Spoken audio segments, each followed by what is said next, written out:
most of our struggle doesn't come from our circumstances. It comes from how our minds respond to circumstances. Tonight, we'll journey through ancient stories about people who discovered freedom from these patterns. Before we begin, feel free to share what time it is and where you're listening from. The people in these stories found peace not through complex techniques or years of effort, but through simple seeing. Through recognizing what the mind was doing and watching those patterns lose their power. These aren't lessons to memorize or truths to force yourself to believe. They're invitations to notice what might already be true. As we move through these teachings together, you might find your breathing naturally slowing, your body naturally releasing tension it's been holding. There's nothing you need to accomplish here. Nothing to understand perfectly. Just let these stories unfold, one after another, like gentle waves. Take a slow, deep breath, and let's begin our journey together. The ancient teachers of Zen Buddhism understood something simple about human suffering. They noticed that our unhappiness rarely comes from what is actually happening. Instead, it comes from our mind's response to what is happening. The mind moves in two directions. It reaches toward what it wants, but doesn't have, and it pulls away from what it has, but doesn't want. This constant movement, this endless reaching and resisting, creates most of our struggle. In a prosperous village along the merchant road lived a pottery maker named Hiroshi. His workshop sat at the edge of town, its chimney visible from quite a distance. Travelers would stop specifically to see his work. His bowls were praised for their perfect weight and balance. His vases had a subtle glaze that seemed to change color depending on the light. Other potters in neighboring villages tried to copy his techniques, but could never quite match his skill. Hiroshi had built this success through years of dedicated work. He owned his workshop outright, with no debts to repay. His home was comfortable, with thick walls and a good roof. His wife was gentle and patient. His 2 children were healthy and quick to laugh. His pantry stayed full. His kiln fired true. By any reasonable measure, his life was good. Yet Hiroshi felt a constant restlessness, like a stone in his shoe that he couldn't quite remove. When a customer purchased 3 tea bowls, Hiroshi would find himself thinking about the large serving platter that remained unsold. When he finally sold the platter, his mind would immediately jump to the new wheel he wanted to purchase. When he bought the wheel, he began planning for a larger kiln. When the larger kiln was built, he started thinking about opening a second workshop in the next town. His wife, Yuki, noticed this pattern clearly. She would watch him in the evenings, supposedly resting after a day of work, but his eyes were distant. His mind was clearly somewhere else. "Hiroshi," she said one evening as they ate their meal together, "you have everything you once told me you dreamed of having. We have a good home. The children are well. Your work is respected throughout the region. Yet you seem troubled. What weighs on your mind?" Hiroshi looked up from his bowl, surprised by the question. "I'm not troubled," he said, a bit defensively. "I'm planning. There's so much more we could achieve. The workshop in the next town would double our income. Then we could afford..." "Afford what?" Yuki asked gently. "We have everything we need." "I know," Hiroshi said, but even as he spoke, his mind was already moving ahead to the next thing. "But we could have more. Better things. Security for the future. Opportunities for the children." Yuki was quiet for a moment. When you built your first kiln, you told me that once you had a successful workshop, you would finally feel content. Now you have that, and you speak of needing more. I wonder if you will feel content even with 2 workshops." Hiroshi didn't answer. He returned to his meal, but her words stayed with him like a seed planted in hard soil. The next afternoon, a traveling monk stopped at Hiroshi's workshop. The monk was old, his robe patched in several places. He carried nothing but a wooden bowl and a walking stick worn smooth from years of use. He entered the workshop and stood for a long time looking at the pottery displayed on the shelves. "These are beautiful," the monk said finally, his voice soft with genuine appreciation. Hiroshi, who had been wedging clay in the corner, came over. He was used to compliments about his work and had learned to accept them gracefully. "Thank you. Would you like to purchase something?" The monk smiled. "I have no money to offer you. I am simply enjoying the beauty of your creations." Hiroshi felt a flash of irritation.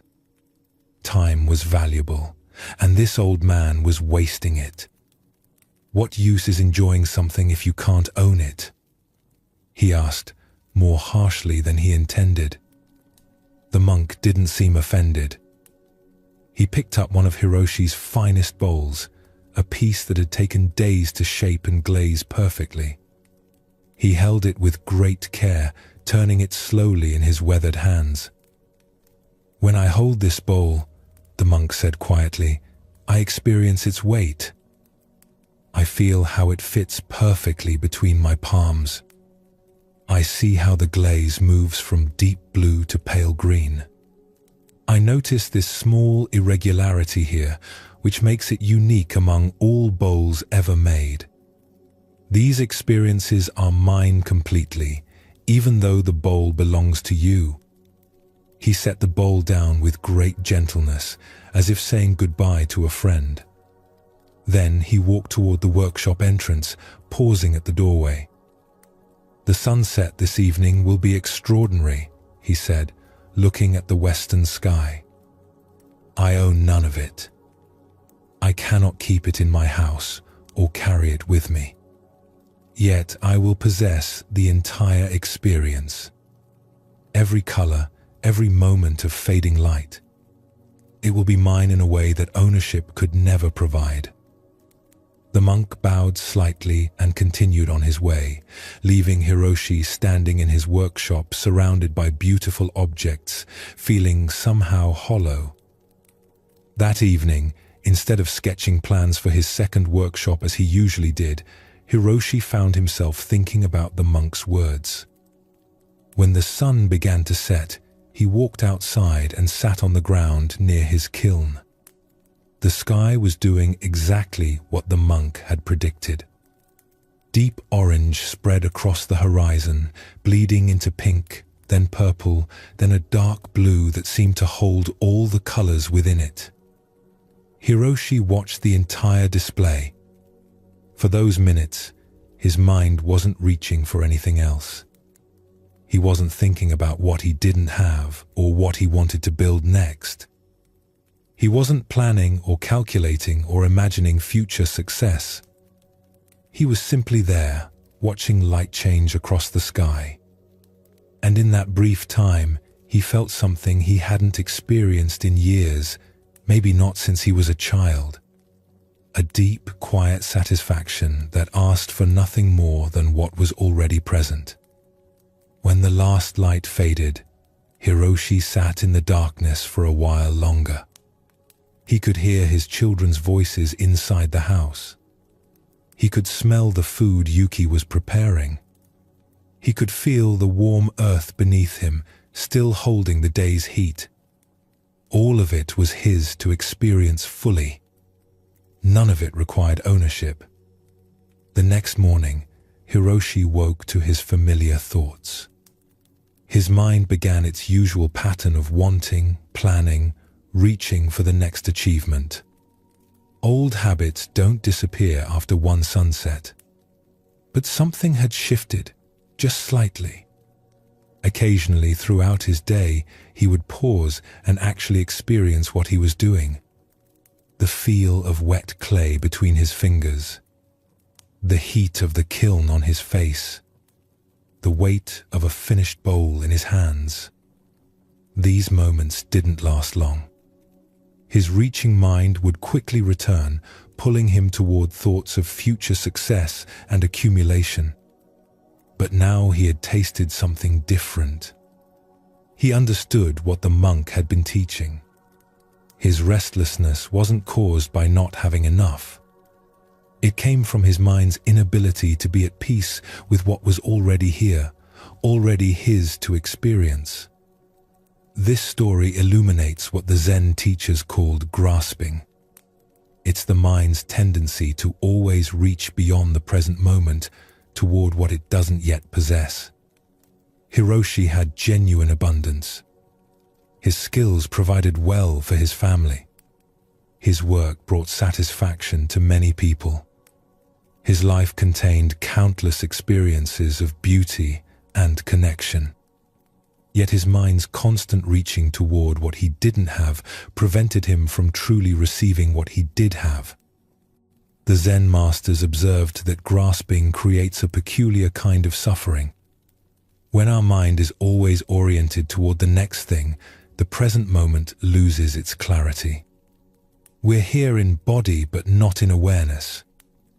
Like Hiroshi working with clay while his mind planned future workshops, we go through our lives only partially present to our own experience.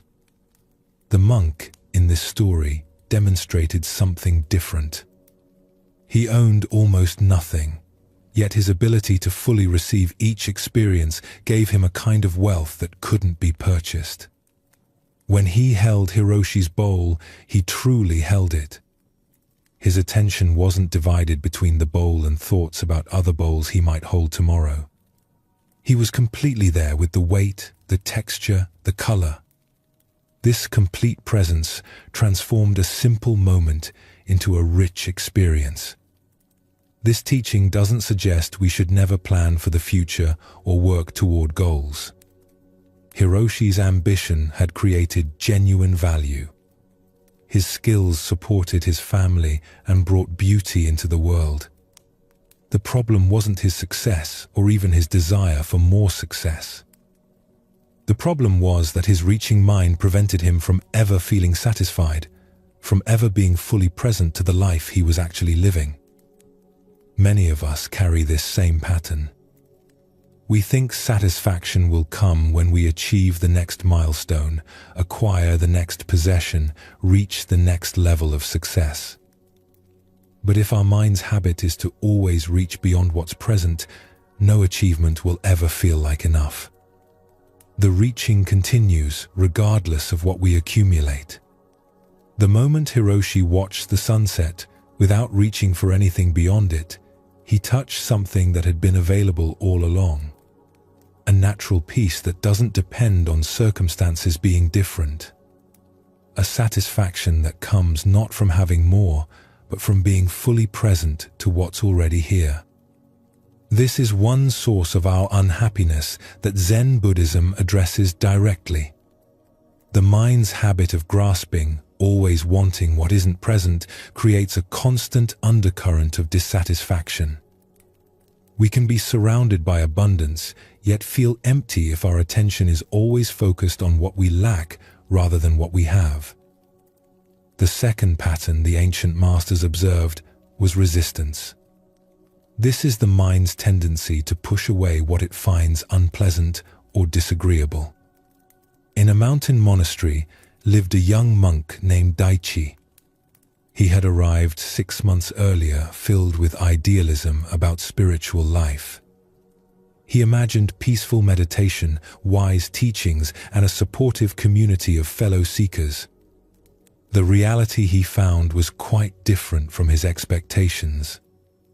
The meditation hall was cold, especially during winter mornings. Frost would form on the inside of the windows.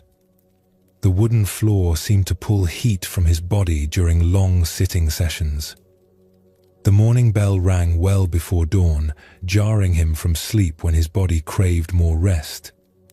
The food was plain, mostly rice and vegetables with little seasoning. The work periods were long and often tedious. And the other monks, rather than maintaining noble silence, were frequently noisy during their daily tasks, talking and sometimes arguing about minor matters. Daichi found himself spending most of his mental energy complaining. During meditation, when he was supposed to be settling into stillness, his mind would compose elaborate arguments about why the hall should be heated. He would mentally draft letters to the abbot explaining all the ways the monastery could be improved. He thought constantly about another monastery he had visited before choosing this one, which had warmer buildings and better food. Or he would fantasize about some future ideal monastery where conditions would finally be acceptable. Even during work periods, when he was supposed to be practicing mindful attention to his tasks, Daichi's mind was arguing with reality. Sweeping leaves, he would think about how this was a waste of time compared to meditation. Preparing vegetables, he would resent the monastery's poor diet. Sitting in the cold hall, he would silently rage against whoever had decided not to install a heating system. The abbot, Master Soto, watched Daichi's struggle with patient concern. He had seen many young monks arrive with expectations that didn't match the reality of monastery life. Some adjusted. Others left. A few, like Daichi, stayed but made themselves miserable through constant resistance to their circumstances. One particularly cold winter morning, after Daichi had complained bitterly to another monk about the freezing meditation hall, Master Soto approached him. "Daichi," the master said quietly, "would you join me for a walk?" Daichi wanted to refuse. It was cold outside, and he was already resentful about the temperature. But one didn't refuse a direct request from the abbot. He wrapped himself in his heaviest robe and followed Master Soto out into the snow. They walked in silence up the mountain path. The snow was deep, making each step difficult. The wind cut through even Daichi's thick robe. After what felt like a long time, the master stopped beside a large pine tree. "This tree grows here on the north face of the mountain," Master Soto said, brushing snow from a low branch. "The wind is harsh here. Look how the trunk bends. The soil is thin and rocky. You can see exposed roots where the earth has eroded away. The sun reaches this spot for only a few hours each day in summer, and during winter, this entire slope stays in shadow." Daichi looked at the tree more carefully. It was twisted and bent, shaped by years of strong wind. Some branches were dead, broken off by storms. But the tree was clearly alive. New growth showed at the tips of living branches. The bark was rough but healthy. There was something powerful about it, a weathered strength that came from enduring difficult conditions. "Does this tree complain about the wind?" Master Soto asked. Daichi almost smiled despite his misery. "Trees can't complain, Master." "True. They cannot speak. But imagine if this tree spent all its energy resisting the wind. Imagine if it tensed against every gust, fought against every storm, refused to bend. What would happen?" "It would break," Daichi said. "Yes. Or imagine if it refused to accept the rocky soil, if it simply stopped drawing nutrients because the soil wasn't rich enough. If it waited for someone to bring better earth, more favorable conditions." "It would die," Daichi said quietly. "The tree survives," Master Soto continued. not because conditions are good, but because it doesn't waste energy resisting the conditions it finds itself in. It bends with the wind rather than breaking. It finds nutrients in poor soil. It grows toward what little sunlight reaches this slope. It doesn't spend its energy wishing for a different location. It simply grows in the place where it stands. They walked back to the monastery in silence. Daichi's mind was turning over the master's words, but he wasn't sure what to do with them. The cold hall would still be cold. The food would still be plain. His preferences hadn't changed. That afternoon during meditation, the cold air felt just as harsh as it always did. But something in Daichi shifted, just slightly. He noticed how he was holding his body, tensed against the cold as if tension could warm him. He noticed his mind, constantly arguing with the temperature, rehearsing complaints, imagining different circumstances. And then, almost experimentally, he tried something different. He stopped resisting the cold in his mind. He didn't pretend it wasn't cold or tell himself he should enjoy it. He simply stopped the internal argument about how it shouldn't be this way. The cold became just a sensation. Unpleasant, yes, but when he stopped fighting it mentally, it became somehow more manageable. The sensation itself hadn't changed, but the exhausting layer of mental resistance had lifted. Over the following weeks, Daichi experimented with this approach in other areas. When the morning bell rang before dawn, instead of lying there resenting it and mentally arguing about reasonable wake-up times, he simply got up. The tiredness was still there, but without the layer of resentment, it felt less burdensome. When the food was plain during meals, instead of mentally comparing it to better food he had eaten elsewhere, he noticed its actual taste. Rice had a subtle sweetness. The vegetables had their own distinct flavors. Without the constant mental commentary about how the food should be better, he could actually taste what was in front of him. The transformation wasn't dramatic or sudden. The monastery didn't change. The conditions remained as difficult as before. But Daichi's experience of those conditions shifted profoundly. Without the constant mental resistance, even uncomfortable situations became workable. The cold was cold, but it wasn't unbearable. The early mornings were early, but they weren't torturous. The plain food was plain, but it nourished him adequately. Years later, after Daichi had become a senior monk, younger students would often come to him with complaints about monastery life. He would listen with compassion, remembering his own early struggles. And then he would tell them about the pine tree on the north face of the mountain. The tree doesn't love the harsh wind, he would say.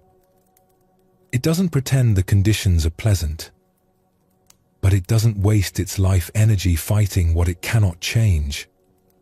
All that energy goes into growing instead, into becoming what it is meant to be, despite the difficulty.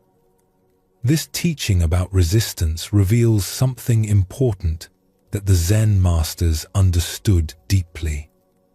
Much of our suffering comes not from difficult situations themselves, but from our mental struggle against them. When we resist what's already happening, we add a second layer of pain to the first. Daichi's cold meditation hall was genuinely uncomfortable. That was the first layer, the simple physical discomfort of cold air. But his constant mental resistance to the cold created a second layer of suffering that was far more draining than the physical sensation itself. His mind's endless complaints, arguments, and fantasies about different circumstances consumed tremendous energy and attention. This mental activity made the cold feel unbearable rather than simply uncomfortable. The Zen masters observed this pattern everywhere in human experience. Physical pain is difficult, but our mental resistance to that pain often causes more suffering than the pain itself. Difficult circumstances are challenging, but our constant mental fight against those circumstances exhausts us more than the actual challenges do. Someone's behavior bothers us, but our repeated mental complaints about their behavior disturb our peace far more than their actions do. This teaching is often misunderstood. The masters weren't suggesting we should passively accept harmful situations or never work to improve difficult circumstances. The monastery certainly could have built a warmer meditation hall. That would have been a practical improvement. Daichi could have chosen to practice at a different monastery with better conditions. That would have been a reasonable decision. But while he was there, his constant mental resistance to present reality was creating unnecessary suffering. It was preventing him from finding any peace or learning anything useful from his situation. His energy was consumed by arguing with what already was, rather than responding skillfully to his actual circumstances. The image of the pine tree is particularly helpful here. The tree faces genuinely harsh conditions, but it doesn't waste energy fighting those conditions. Instead, it adapts. It bends rather than breaking. It finds ways to grow despite the difficulty. This isn't passive acceptance. It's an active, intelligent response to reality, as it actually is. When we stop resisting what's already here, we often discover resources we didn't know we had. Daichi found that without the drain of constant mental resistance, he had more energy for actual practice. He could focus better during meditation. He could bring more attention to his work. He could engage more genuinely with the other monks. This is true in our own experience as well. When we stop mentally fighting against uncomfortable sensations, difficult emotions, or challenging circumstances, we often find they're more manageable than we thought. The resistance itself was consuming more energy than dealing with the actual situation. Both of these patterns that Zen Buddhism identifies, grasping and resisting, keep the mind in constant motion. The reaching mind, always oriented toward what isn't here. The pushing mind, always trying to get away from what is here. This endless movement prevents the natural settling that allows peace to emerge. The Zen masters discovered something simple but profound. When the mind stops its constant reaching and pushing, when it's no longer grasping for what it doesn't have or resisting what it does have, a natural peace emerges. Not a peace we create through effort, but a peace that was always present beneath the mental turbulence. This is one of the central insights of Zen Buddhism. Our deepest peace doesn't come from getting everything we want or from having perfect circumstances. It comes from learning to be at rest with what is, exactly as it is, right now. As you settle more deeply now, you might notice these patterns in your own experience. Perhaps your mind reaches forward, grasping at plans or worries about tomorrow. Perhaps it resists something in this present moment, some sensation or situation you wish were different. There's no need to judge these movements. Simply noticing them with gentle awareness is enough. The teaching isn't that you must immediately stop all grasping and resistance. These are deeply conditioned patterns that have been with you for a long time. They won't disappear because you've heard a story or two. But becoming aware of them is the essential first step. When you see clearly how your mind creates suffering through its endless reaching and pushing, you gain the possibility of a different relationship with your experience. You might begin to notice moments, like Hiroshi watching the sunset, when your mind naturally settles into simple presence. Or moments, like Daiichi releasing his resistance to the cold, when you stop fighting what is and find unexpected peace. These moments are doorways. They show you what becomes possible when the mind's constant movement finally comes to rest. The Zen masters observed something about human suffering that might surprise you. Much of our pain doesn't come from what actually happens to us. It comes from the meaning we assign to those events. When someone turns us away, when we're not chosen, when we don't receive what we hoped for, the experience itself is neutral. But our mind quickly creates a story about what this means about us. And that story, more than the event itself, is what causes our deepest pain. In a remote mountain region, there lived a young monk named Ryota. He had spent 3 years studying at a small temple in his home village, learning the basics of meditation, chanting, and monastic life. His teacher there was kind but aging, with limited knowledge to pass on. Ryota felt a deep hunger to deepen his practice and understanding. He wanted to study at one of the great monasteries he had heard about, places where renowned masters taught and serious practitioners gathered. With his teacher's blessing, Ryota set out on foot to find such a place. He had heard of a famous monastery 2 days' walk to the north, known for its rigorous meditation practice. When he arrived, the grounds were beautiful. Ancient cedars surrounded well-maintained buildings. The meditation hall looked peaceful and dignified. Ryota approached the gate with both excitement and nervousness. An elderly monk greeted him and asked about his purpose. Ryota explained that he wished to study there and had traveled far for this opportunity. "Wait here," the old monk said, and disappeared inside. After what felt like a long time, the monk returned with the head teacher.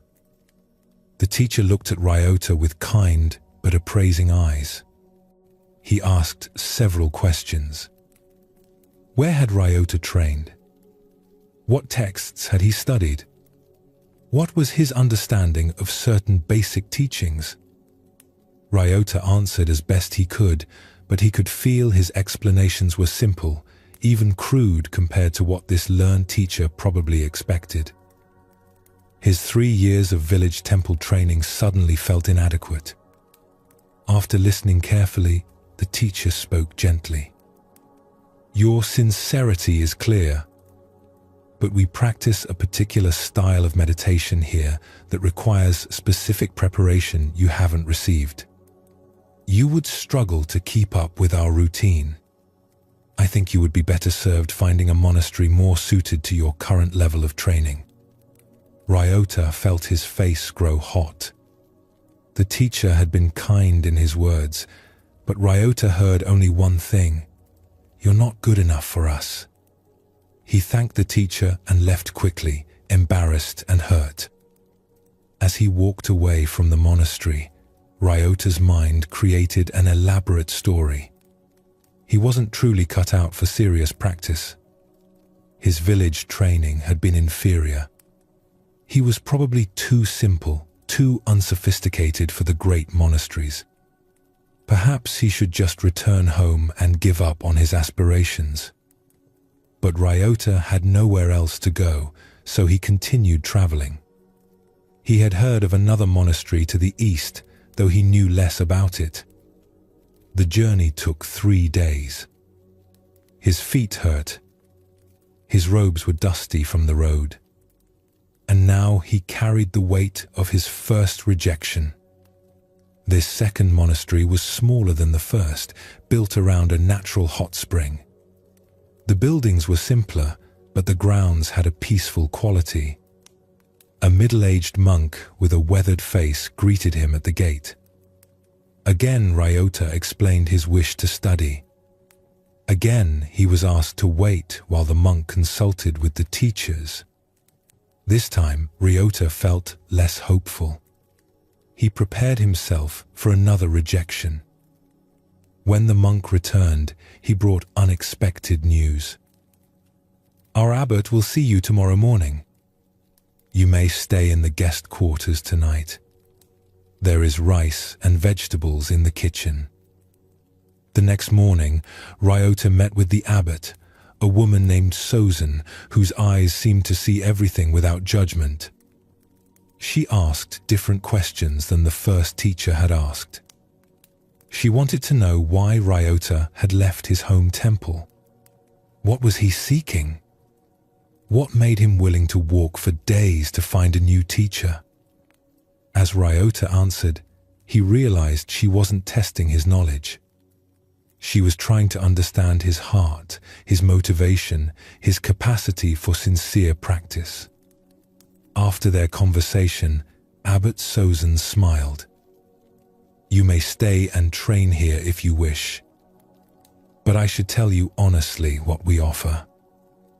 We don't practice the intense, long meditation sessions that some monasteries are known for. Our focus is on integrating awareness into daily work. We spend much of our time maintaining these grounds, cooking, cleaning, helping the village below. We believe practice happens in ordinary activity, not just on the meditation cushion." She paused, watching Ryota's face. "The monastery that turned you away is excellent for what they do, but their approach requires a certain background and temperament. You might not have been happy there, even if they had accepted you. Here, if you're willing to bring full attention to simple tasks, you may find what you're looking for." Ryota felt something shift inside him. This wasn't the prestigious monastery he had imagined. But Abbot Chosen's words resonated with something in him he hadn't fully recognized.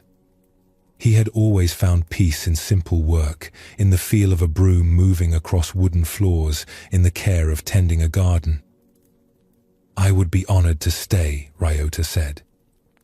Over the following months, Ryota discovered that Abbot Chosen had been right.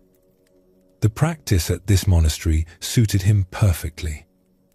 During long hours of weeding, washing dishes, or chopping vegetables, he learned to maintain steady awareness. He found that his mind settled naturally when his hands were engaged in simple tasks. The meditation periods, though shorter than at famous monasteries, felt more accessible and genuine to his temperament. One day, about a year after his arrival, a traveling monk stopped at their monastery. Over the evening meal, this monk spoke about having trained at the prestigious monastery that had turned Ryota away. "The practice there is powerful," the monk said, "but extremely demanding.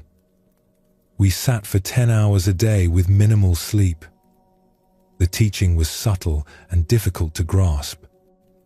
Many monks left within the first few months because the intensity was too much." He paused. "I learned a great deal, but I'm not sure it was the right place for me. I'm hoping to find somewhere more balanced." Ryota listened and felt a wave of understanding. The first monastery hadn't rejected him because he was inadequate. They had recognized, more clearly than he could at the time, that their approach wasn't suited to his nature. What he had interpreted as judgment of his worth was actually accurate assessment of fit. If that first teacher had accepted him out of politeness, Ryota might have struggled for months or years in an environment that didn't match his temperament. He might have concluded that he wasn't meant for serious practice at all. Instead, that initial rejection had set him on a path to finding the perfect place for his development. Years later, when Ryota had become a senior monk helping to receive new students, a young man arrived who reminded him of his younger self. The young man was earnest but uncertain, clearly hoping desperately to be accepted. After meeting with him, Ryota had to deliver difficult news. "Your sincerity is obvious, but I don't think our style of practice is what you need. You have a sharp, analytical mind that would benefit from a monastery that emphasizes study and debate. There's an excellent place 3 days south of here that would serve you much better." The young man's face fell, and Ryota recognized that look. The young man heard rejection, judgment, inadequacy. Ryota wished he could help him understand immediately what had taken him years to learn, that not right for here was completely different from not good enough. This story reveals something the Zen masters understood deeply about rejection and worth. When the first monastery turned Ryota away, the event itself was simple. They recognized their training style wouldn't serve him well. But Ryota's mind immediately created a painful story. He wasn't good enough, his training was inadequate, he was unsuited for serious practice. This story caused far more suffering than the simple fact of not being accepted. The teaching here isn't that rejection doesn't hurt, or that we shouldn't feel disappointed when something doesn't work out as we hoped. The feeling of disappointment is natural and human. The teaching is about recognizing the difference between the actual event and the story our mind creates about what it means. Each monastery, each teacher, each community has its own character, its own approach, its own needs. Some monasteries emphasize long meditation. Others focus on work practice. Some teach through intellectual study. Others through direct experience. These differences don't make one better or worse. They make them suited to different people with different temperaments and needs. When we're turned away from something we wanted, our mind often jumps to a conclusion: there's something wrong with us. We weren't smart enough, skilled enough, impressive enough, worthy enough. But this conclusion usually has nothing to do with reality. Most often, what seems like rejection is actually recognition that the fit isn't right, that our needs and their offerings don't align at this particular time.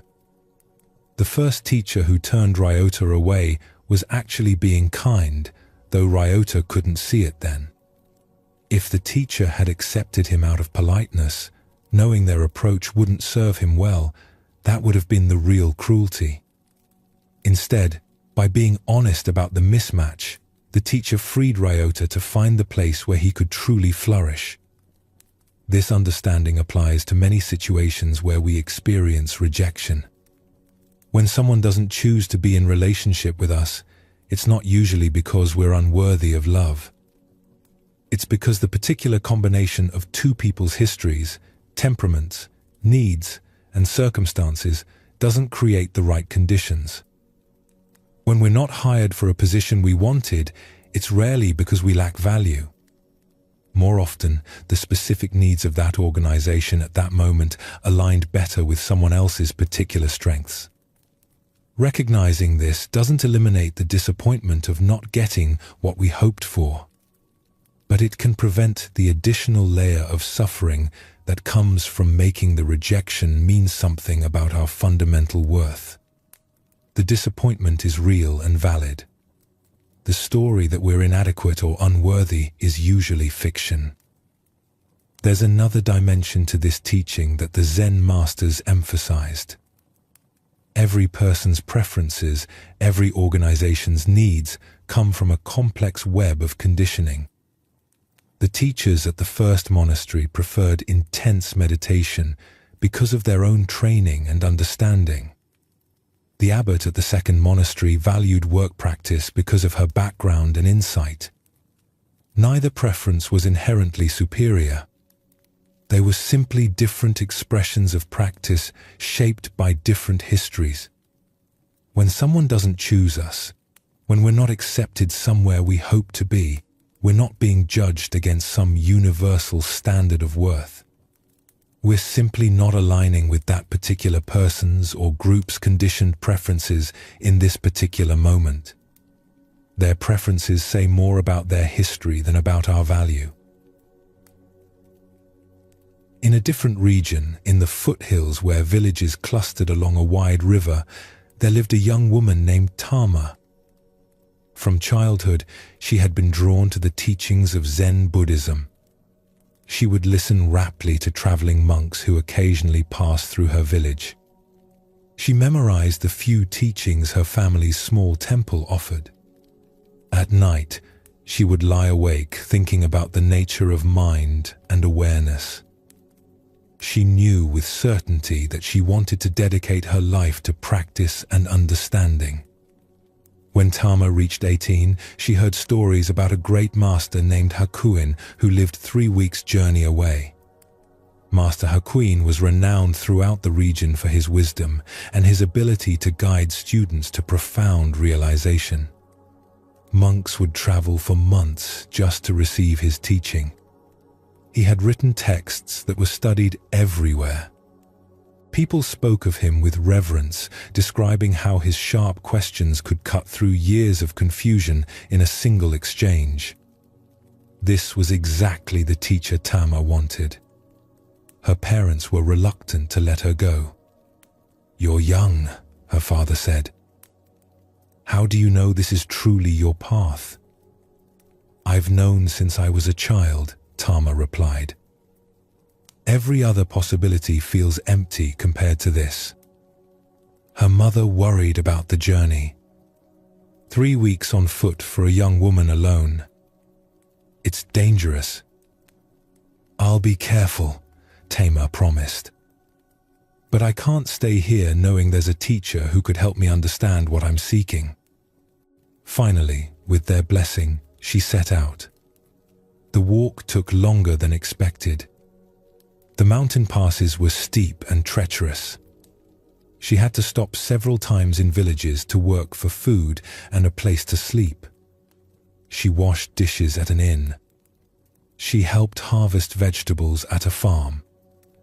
Each delay made her more anxious that she would arrive too late, that the master might not accept new students, that her opportunity would somehow slip away.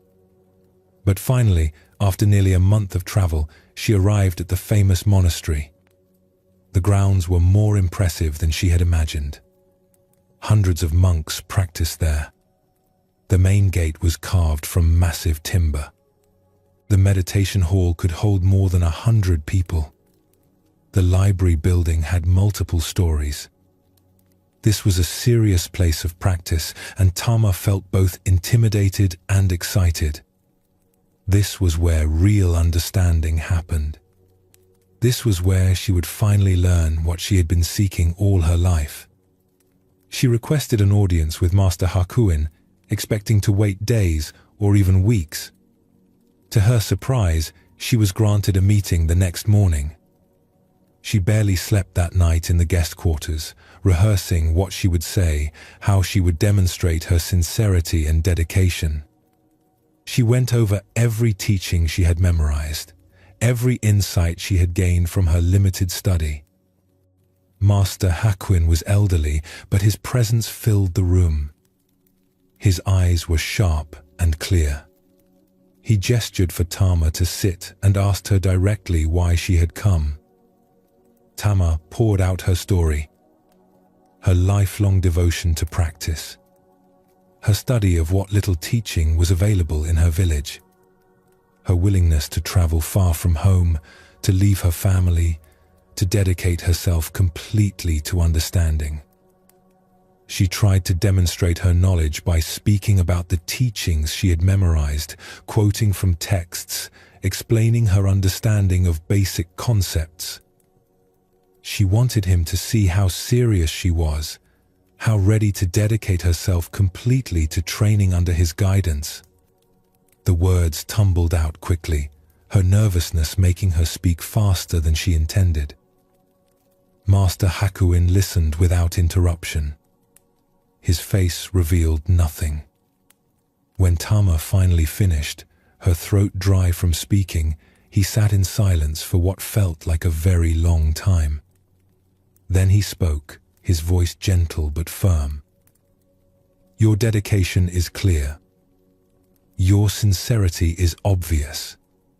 but I am not the right teacher for you." Tama felt the words like a physical blow. The room seemed to tilt slightly. "Master, please. I will work harder than anyone. I will follow any instruction. I have traveled for a month to get here. I'll do whatever is needed." Hakuin shook his head slowly.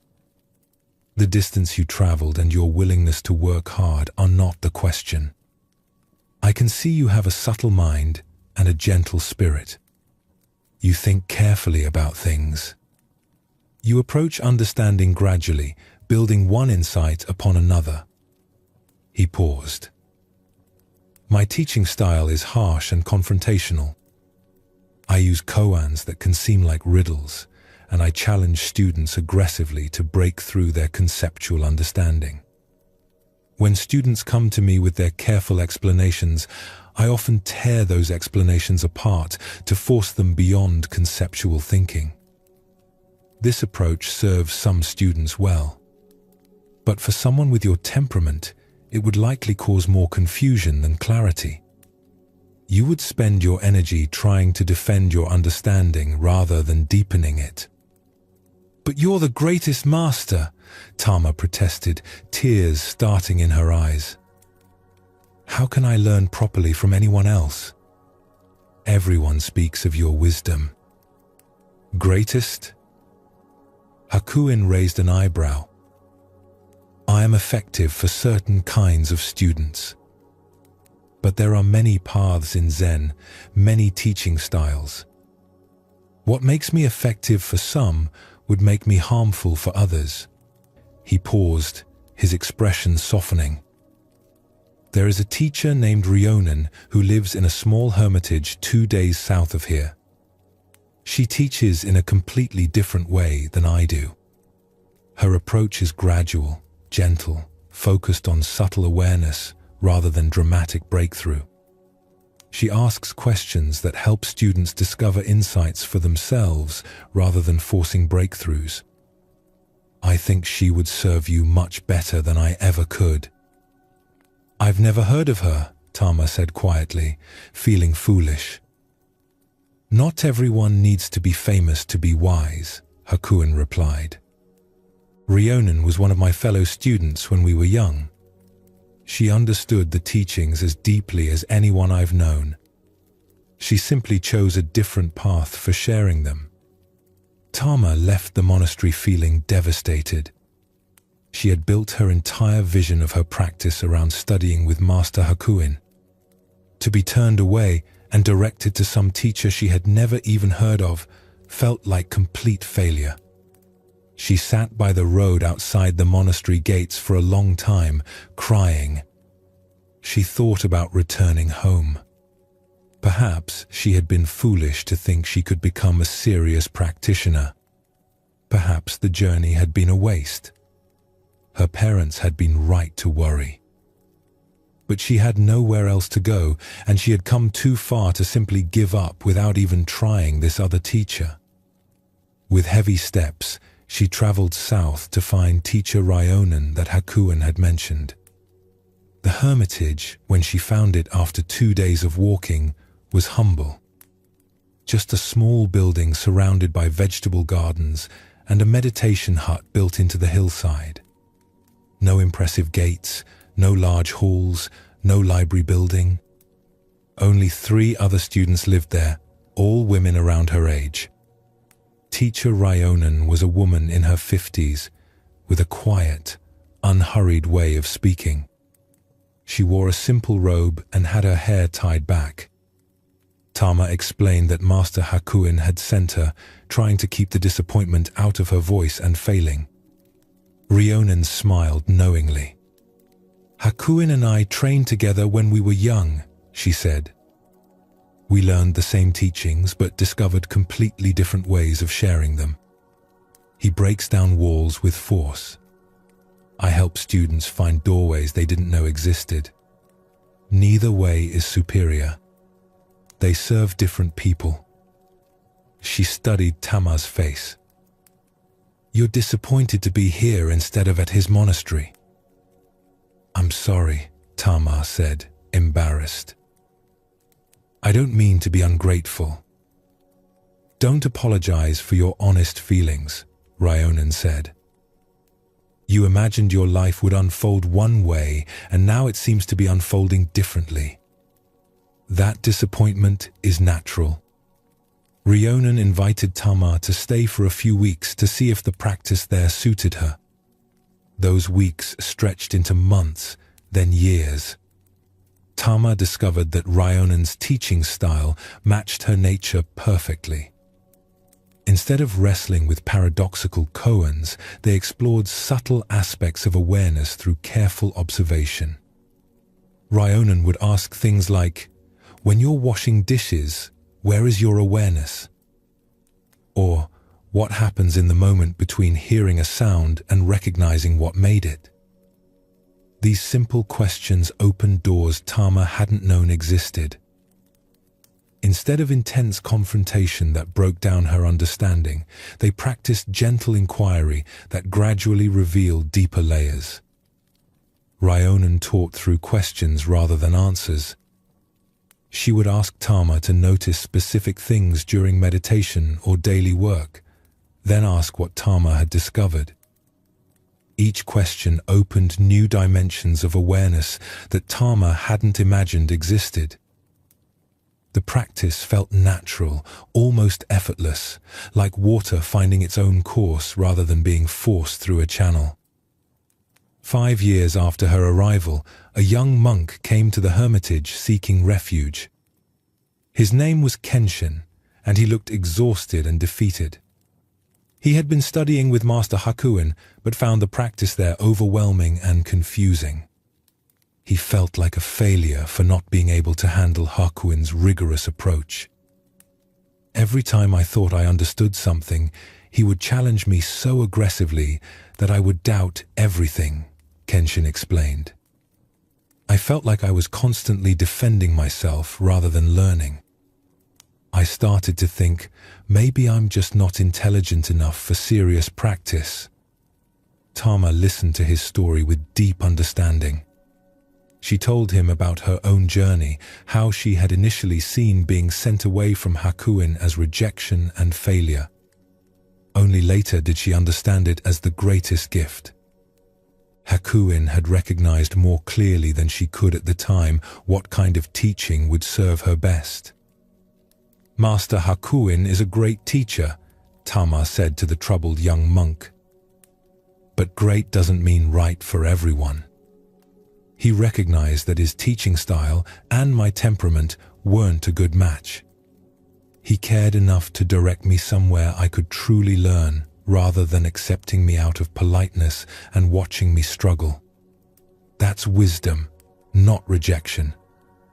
The young monk's face showed confusion, then slowly, understanding. So, when he turned you away, he wasn't saying I wasn't good enough for his teaching, Tama finished. He was saying his teaching wasn't right for me. Those are completely different things. Kenshin stayed at the hermitage and flourished under Ryonen's gentler approach. Watching him discover his own capacity for understanding helped Tama appreciate even more fully how different people need different paths. Years later, Tama became a teacher herself, helping students who came to her with their own stories of rejection and disappointment. She would tell them about Master Hakuin, about how being turned away from what she thought she wanted had led her to what she truly needed. She would remind them that teaching styles are like medicines.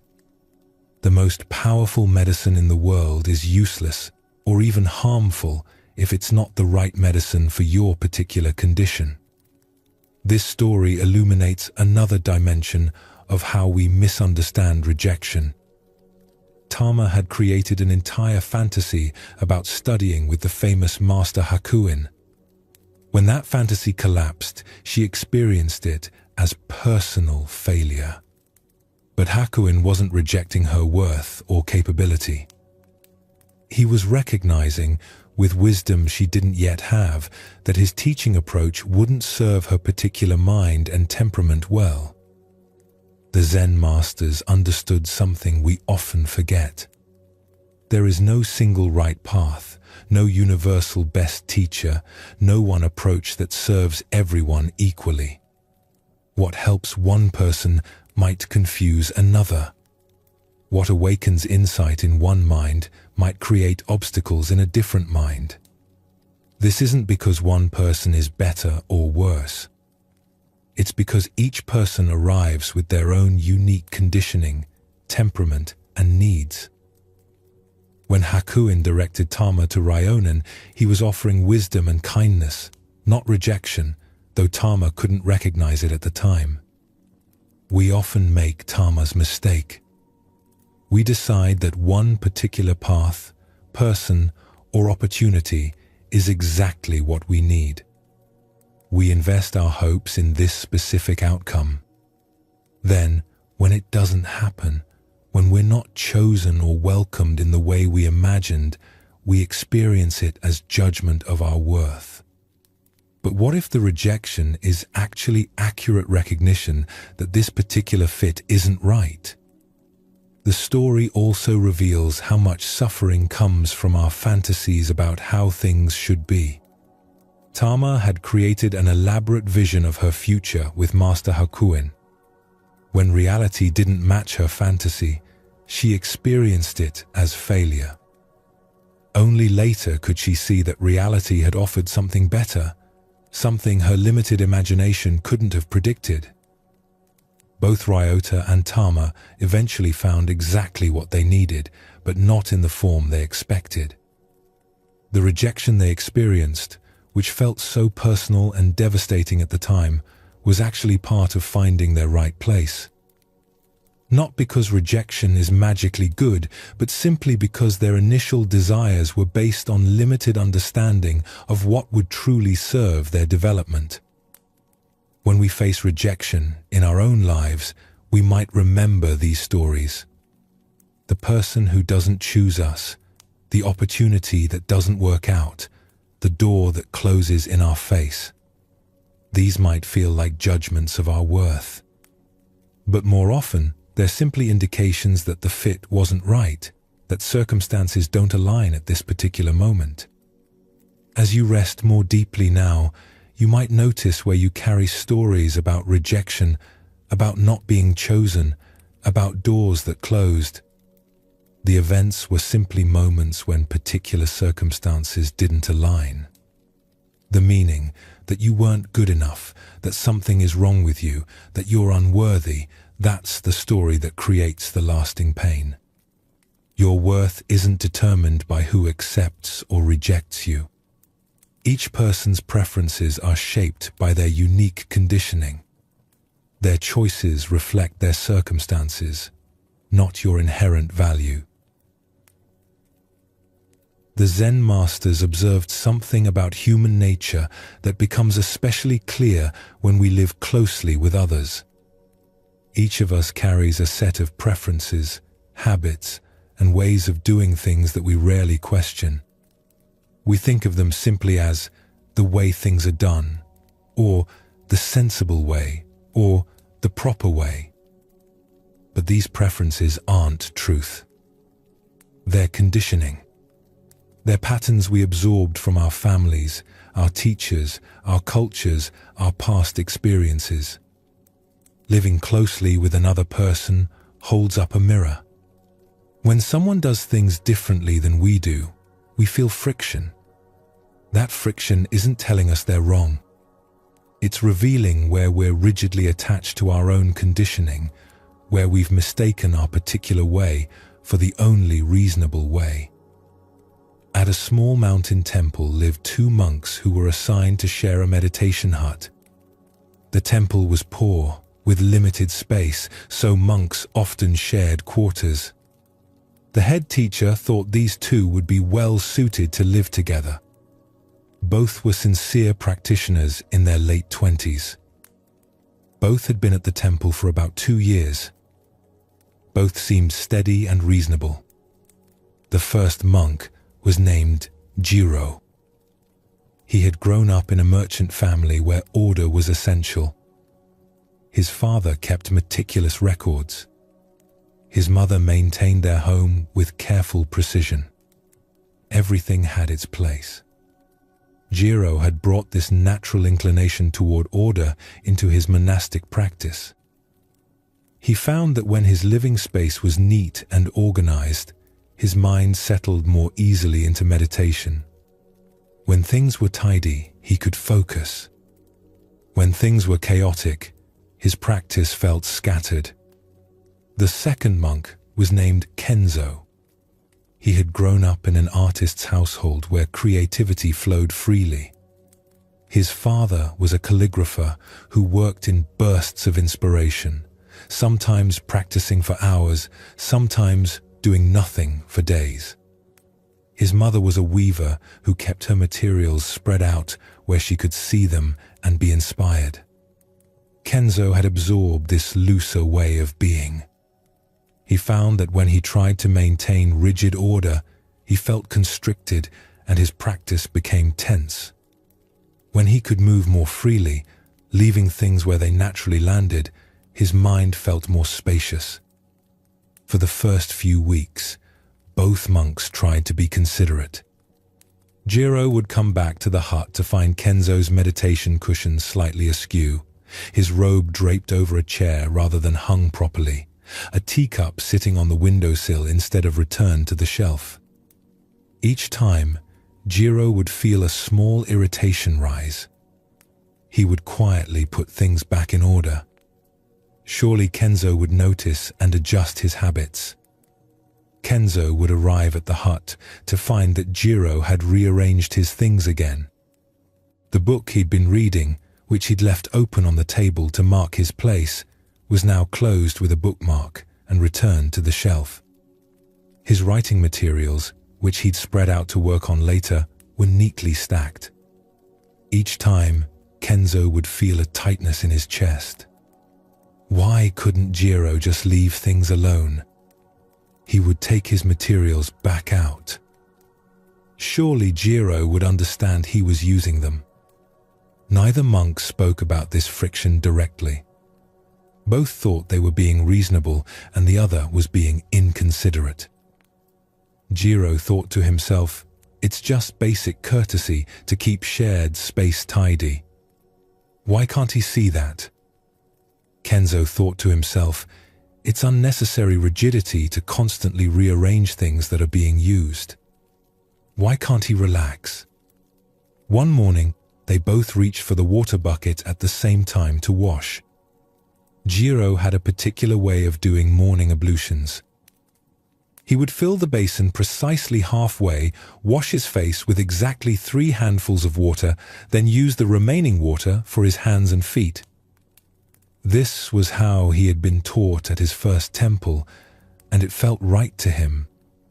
It was efficient and thorough. Kenzo's way was different.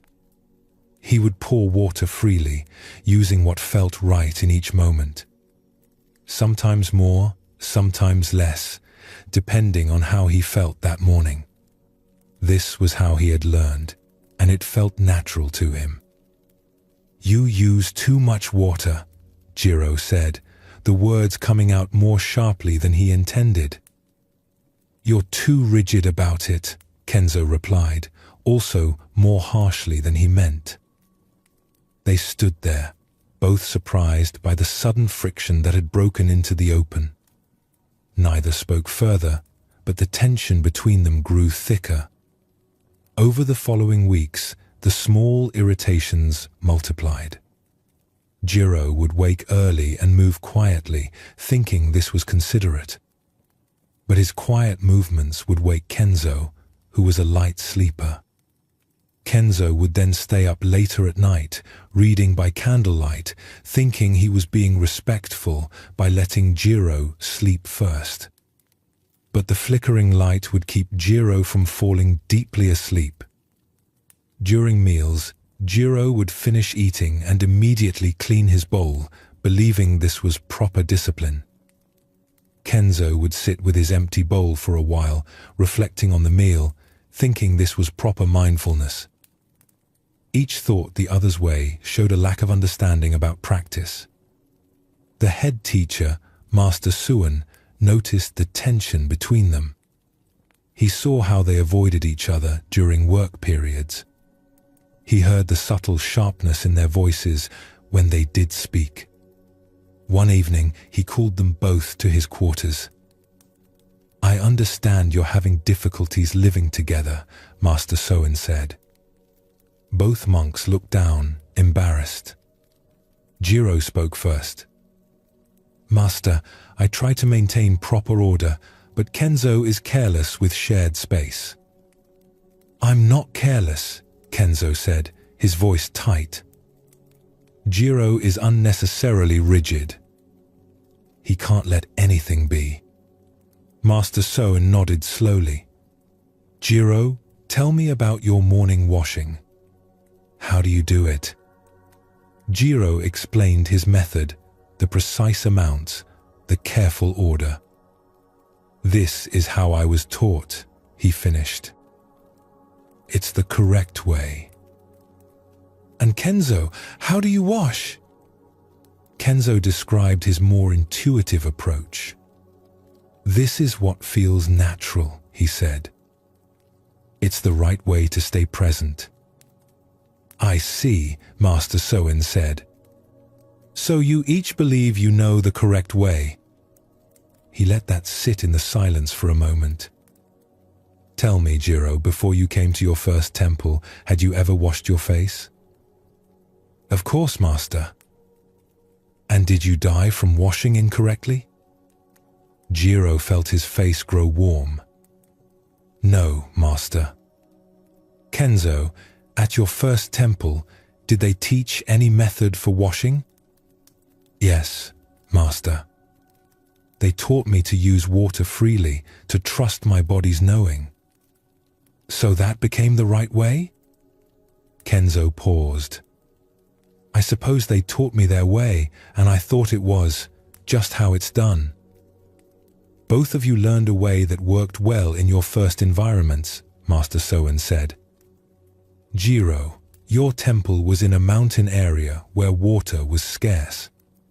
Careful use was necessary and became valued as discipline. Kenzo, your temple was beside a river with abundant water. Generous use felt natural and became valued as trust. Both approaches grew from their circumstances. Both can support practice. Neither is the truth." He looked at both monks. "The friction between you isn't because one of you is right and the other wrong. It's because you've each mistaken your conditioning for reality itself. You've taken what worked in one context and made it into a universal law." Over the following days, both monks sat with this teaching. Jirro began to notice how often he thought, "This is the right way," without questioning where that idea came from. He saw how his preference for order, which genuinely helped his practice, had hardened into a belief that disorder was wrong for everyone. Kenzo began to notice how he had taken his natural looseness, which genuinely served his practice, and elevated it into a principle that rigidity was always bad. He had been just as attached to his way as Jirro was to his. One evening, Jirro found Kenzo's teacup on the windowsill again. Instead of his usual irritation, he felt curious. He asked, "Why do you leave your cup there?" Kenzo looked up, surprised by the genuine question rather than silent judgment. "I like to have tea while watching the evening light. If I put the cup away, I have to get it out again. It's simpler to leave it ready." "That makes sense," Jirro said, and realized he meant it. It wasn't his way, but he could see how it worked for Kenzo. A few days later, Kenzo noticed Jirro carefully organizing the meditation cushions before sitting. Instead of his usual resentment about rigidity, he asked, "Does arranging things help you settle?" Yes, Jirro said, grateful to be asked. When the outer space is ordered, my mind feels more ready to sit. I know it's not necessary, but it helps me. That makes sense, Kenzo said, and found he meant it. It wasn't his way, but he could see how it served Jirro. Gradually, the friction between them eased. Not because either changed their basic habits, but because they stopped insisting their way was the way. Jirro continued to keep his area neat. Kenzo continued to live more loosely. But now Jirro could see Kenzo's cup on the windowsill without tension, recognizing it as Kenzo's way rather than a failure to do things correctly. And Kenzo could see Jirro arranging cushions without judgment, recognizing it as what helped Jirro rather than unnecessary rigidity. The hut still looked like it housed two people with different habits. But the atmosphere inside had completely changed. Where there had been silent friction, now there was spaciousness. Both monks could practice according to their nature without the exhausting weight of believing the other should change. This story reveals what the Zen masters understood about conditioning and conflict. Both Jirro and Kenzo had learned approaches that genuinely worked for them. Jirro's order did help his practice settle. Kenzo's looseness did help his practice stay fluid. Neither was wrong about what served their own temperament. The problem wasn't their different approaches.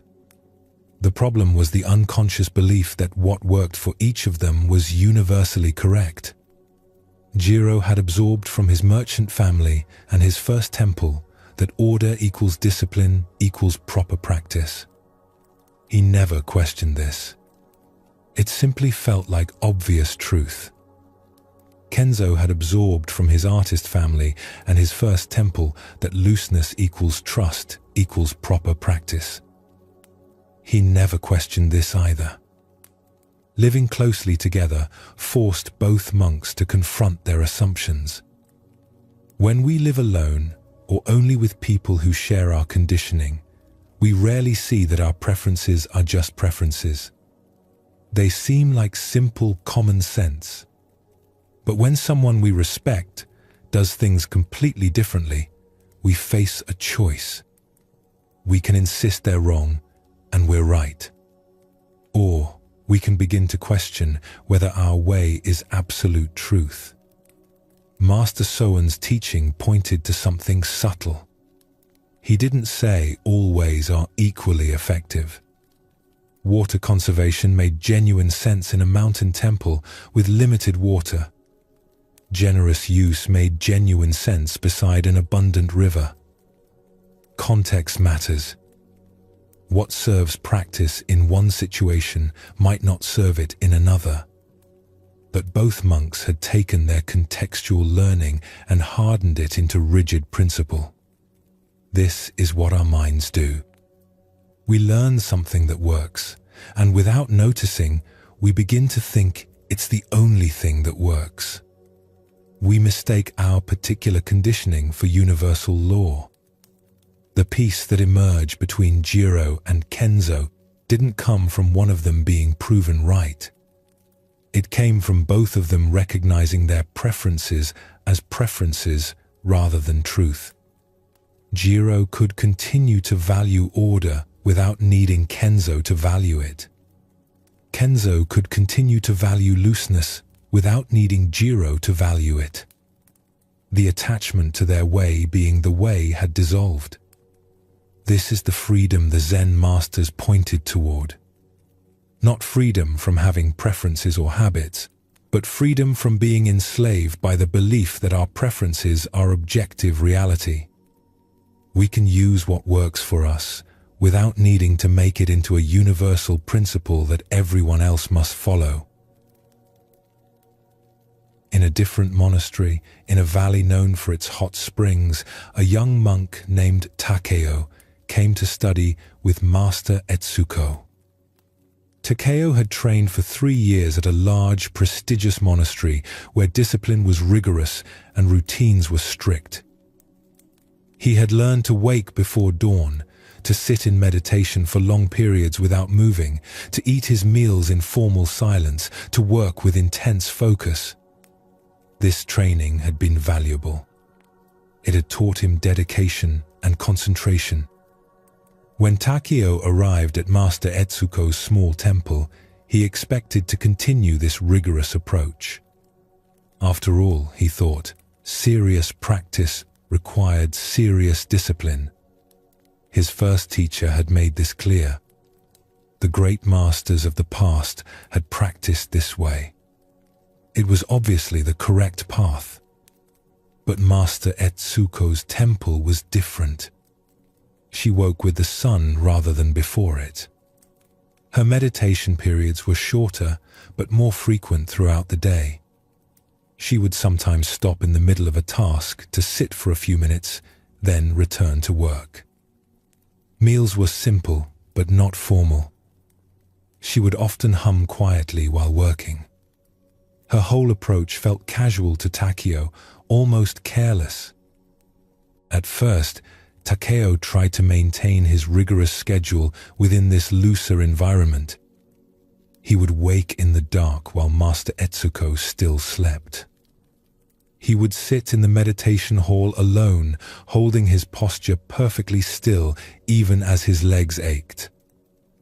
He would eat his meals in formal silence even as his teacher ate naturally and sometimes spoke between bites. Master Etsuko noticed but said nothing. She continued her own practice in her own way. She seemed content, even joyful in her approach. This confused Takeo. How could someone practice so casually and still be considered a master? Shouldn't discipline require more rigor? One morning, Takeo came to the meditation hall extra early, determined to demonstrate proper dedication. He found Master Etsuko already there, sitting quietly in the pre-dawn darkness. But she wasn't in formal meditation posture. She was sitting comfortably, almost casually, her eyes soft and open, watching the first light begin to touch the mountains. Takeo felt a flash of judgment. This wasn't proper zazen. Where was the straight spine, the precise hand position, the focused inward attention? He sat down in his perfect posture and closed his eyes, showing her the correct way. After about an hour, as the sun fully rose, Master Etsuko stood and stretched. Takeo remained sitting, determined to complete another hour at least. That's what serious practitioners did. "Takeo," Master Etsuko said gently, "come help me prepare breakfast." Takeo felt resistance rise in him. Serious practitioners sat for long periods. But she was his teacher, so he stood, his legs stiff and painful from the rigid posture, and followed her to the kitchen. As they worked together, Master Etsuko asked, "How was your sitting this morning?" "Fine, Master," Takeo said, though in truth his mind had been filled with judgments about her casual posture and his own determination to sit correctly. "What did you notice during your meditation?" Takeo paused. What had he noticed? He had been so focused on maintaining perfect form, on sitting longer than his teacher, on demonstrating proper practice, that he hadn't really noticed anything beyond his aching legs and his thoughts about correct and incorrect practice. "I noticed my posture," he said finally. Master Etsuko smiled slightly. "And what did I notice?" Takeo didn't know how to answer. "I noticed the light changing," she said, washing rice with easy movements. "I noticed the birds beginning their morning songs. I noticed my breath naturally deepening as the day began.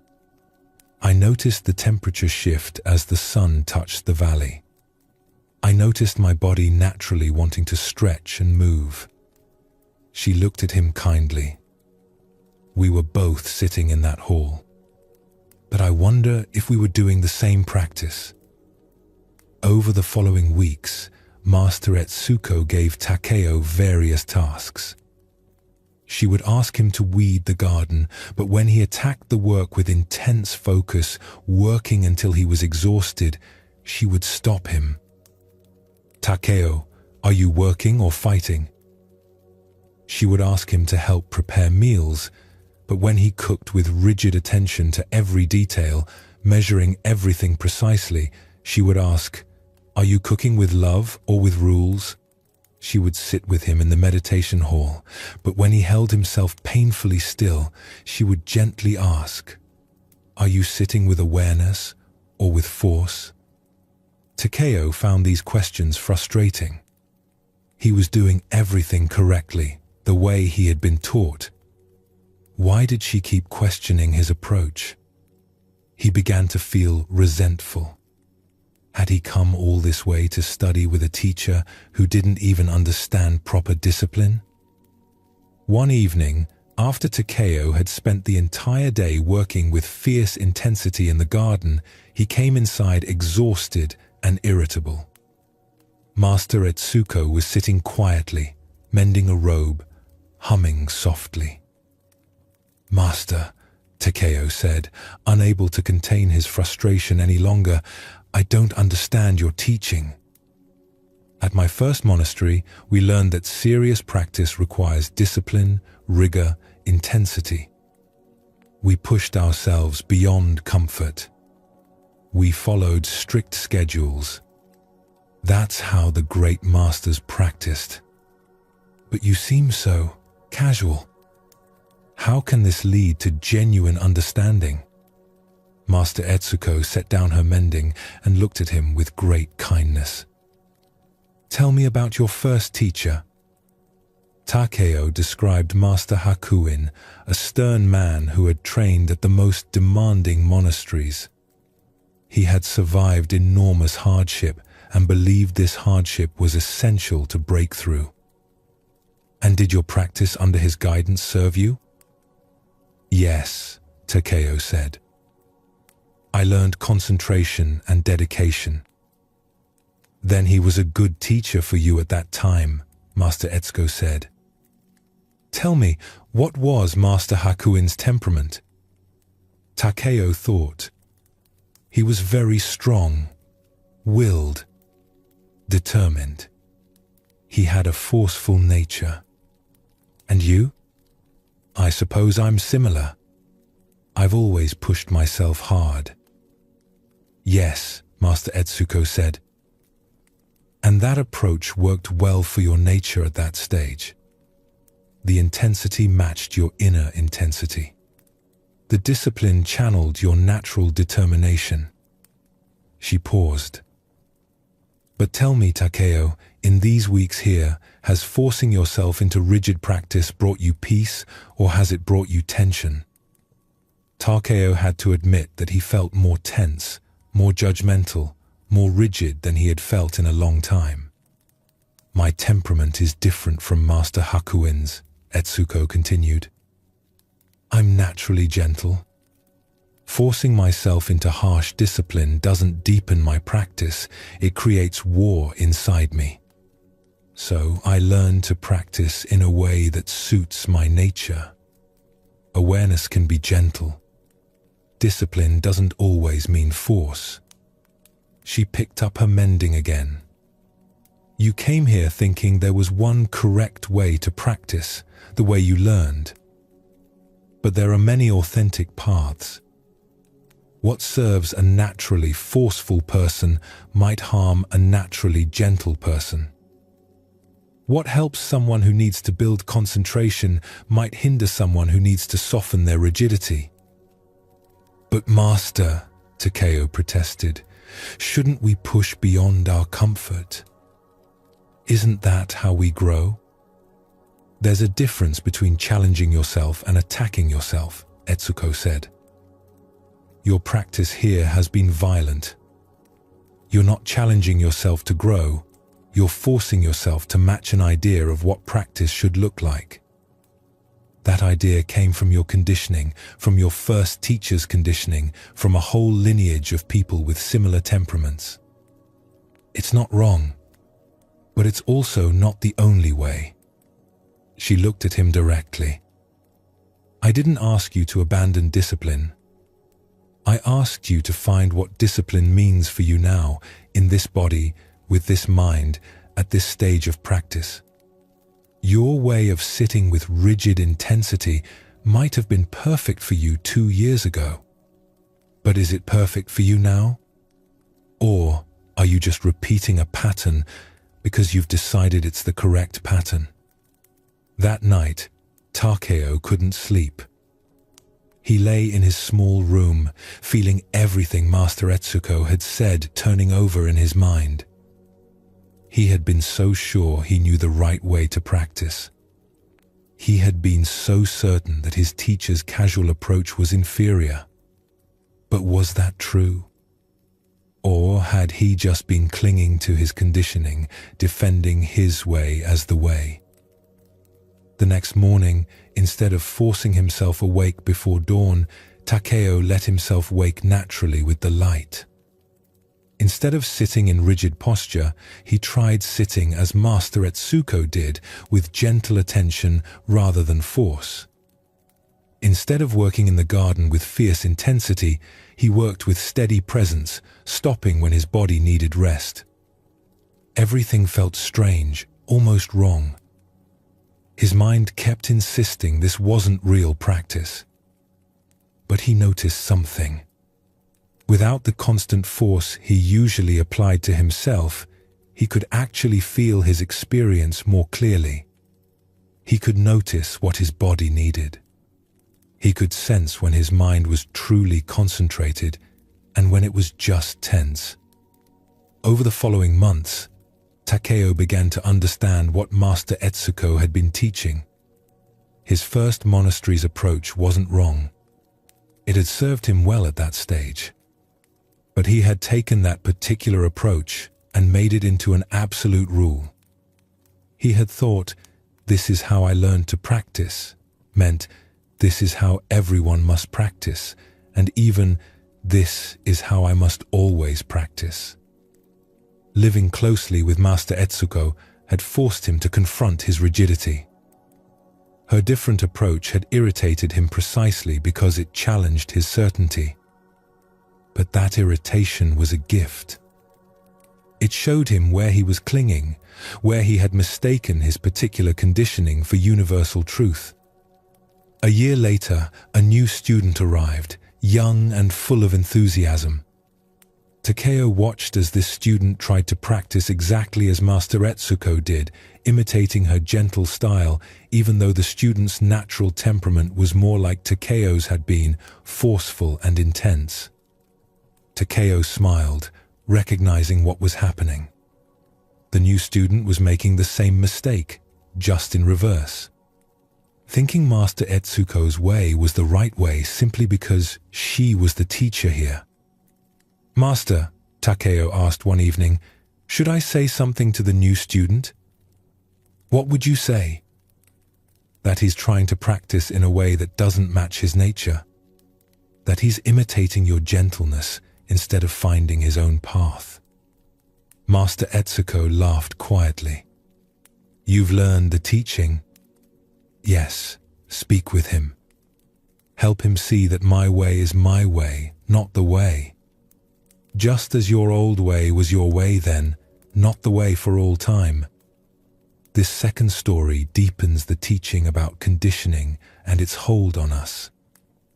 Takeo came to Master Etsuko carrying not just preferences but deeply held beliefs about what constitutes legitimate practice. He had absorbed from his first teacher that rigor equals seriousness, that discipline means force, that casual ease indicates lack of genuine commitment. These beliefs felt like obvious truth to Takeo. He wasn't consciously thinking, this is just my opinion. He thought he was observing objective reality. When he saw Master Etsuko practicing differently, his mind immediately labeled her approach as inferior, casual, not serious enough. This is how conditioning works. It doesn't feel like conditioning. It feels like seeing clearly. Our particular way of understanding things seems like the natural, correct, obvious way. Other approaches seem wrong or confused or inadequate. Living with Master Etsuko created unavoidable friction for Takeo. He couldn't dismiss her as someone who didn't understand practice. She was clearly his superior in understanding.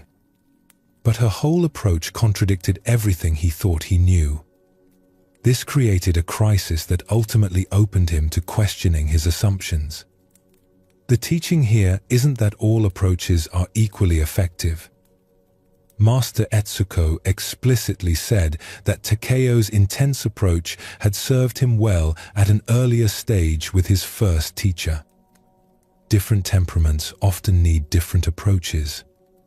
Someone naturally loose might benefit from learning discipline. Someone naturally rigid might benefit from learning gentleness. But Takeo had taken what worked for his temperament at one stage and hardened it into absolute truth. He had stopped asking, "What serves practice now?" and started insisting, "This is how practice must be done." His attachment wasn't to a method that worked. His attachment was to the belief that his method was the only legitimate method. When he began to release this attachment, something shifted. He could still use intense practice when it served him, but he could also practice gently when that served him better. He had gained flexibility, responsiveness, freedom. He was no longer enslaved by his conditioning, even as he could still draw on what that conditioning had taught him. This is what the Zen masters pointed toward when they spoke of non-attachment. Not non-attachment to things or even to methods, but non-attachment to our concepts about what must be true. When we hold our ideas lightly, recognizing them as conditioned responses rather than ultimate reality, a natural ease emerges. We can still have preferences and use approaches that work for us. But we're no longer imprisoned by the need to defend these as universally correct. The peace that both stories reveal doesn't come from everyone practicing the same way or living according to the same preferences. It comes from each person recognizing their own conditioning as conditioning. When Jirro and Kenzo stopped insisting their way was the way, they could live together peacefully while remaining different. When Takeo stopped defending his intensive approach as the only legitimate path, he could appreciate both his teacher's gentleness and his own capacity for intensity. This understanding offers freedom for those of us who live closely with others or who encounter approaches different from our own. The friction we feel when someone does things differently isn't usually because they're wrong. It's revealing where we're attached to our particular conditioning, where we've mistaken our way for the way. When we recognize this, the friction itself becomes useful. Instead of proving the other person wrong, it shows us where we're holding rigidly to our concepts. Each moment of irritation at someone's different approach is an opportunity to question whether our preference is truth or just conditioning. The natural peace that emerges from this understanding is quiet but profound. We can still prefer our own way. We can still use approaches that work for our temperament. But we're no longer burdened by the need to make our way into a universal law. We're no longer exhausted by the work of defending our conditioning against different conditioning. We can simply be as we are, while letting others be as they are, recognizing that various paths can lead to the same understanding. The Zen masters noticed something curious about human suffering. We can have genuine abundance, yet feel empty. We can possess real skills, yet feel inadequate. We can live good lives, yet feel we're falling short. This suffering doesn't come from what we actually have or lack. It comes from a mental habit so automatic we rarely notice it. We measure ourselves against others. We compare our lives to their lives. And in that comparison, we create our own dissatisfaction. At a monastery known throughout the province for its gardens and calligraphy, two monks practiced side by side. Both had arrived at the monastery in the same year. Both had trained under the same teachers. Both showed dedication to their practice. They had been friends since their arrival, sharing meals and working together in the gardens.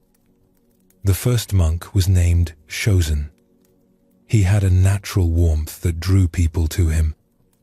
When he spoke about the teachings, something in his words seemed to reach people's hearts. Visitors to the monastery would often seek him out for guidance. His calligraphy had a flowing quality that people found beautiful. Other monks would gather to watch when he practiced his brushwork. The second monk was named Kenzo. He was quieter, more reserved. His understanding of the teachings was deep, but he expressed himself more carefully with fewer words. His calligraphy was precise and correct, but it lacked the spontaneous grace that made Chosen's work so admired. Visitors rarely asked specifically for him. When senior monks needed someone to greet guests or give talks, they usually chose Chosen. For the first few years, Kenzo didn't pay much attention to these differences. He and Chosen were friends. He appreciated Chosen's gifts. But gradually, something began to shift. Small moments started to accumulate. A visiting scholar would ask to speak with Chosen about the sutras. A wealthy patron would commission calligraphy from Chosen. The abbot would send Chosen to represent the monastery at a gathering. Each time, Kenzo would feel a small tightness in his chest. He would tell himself it didn't matter. He would remind himself that recognition wasn't important.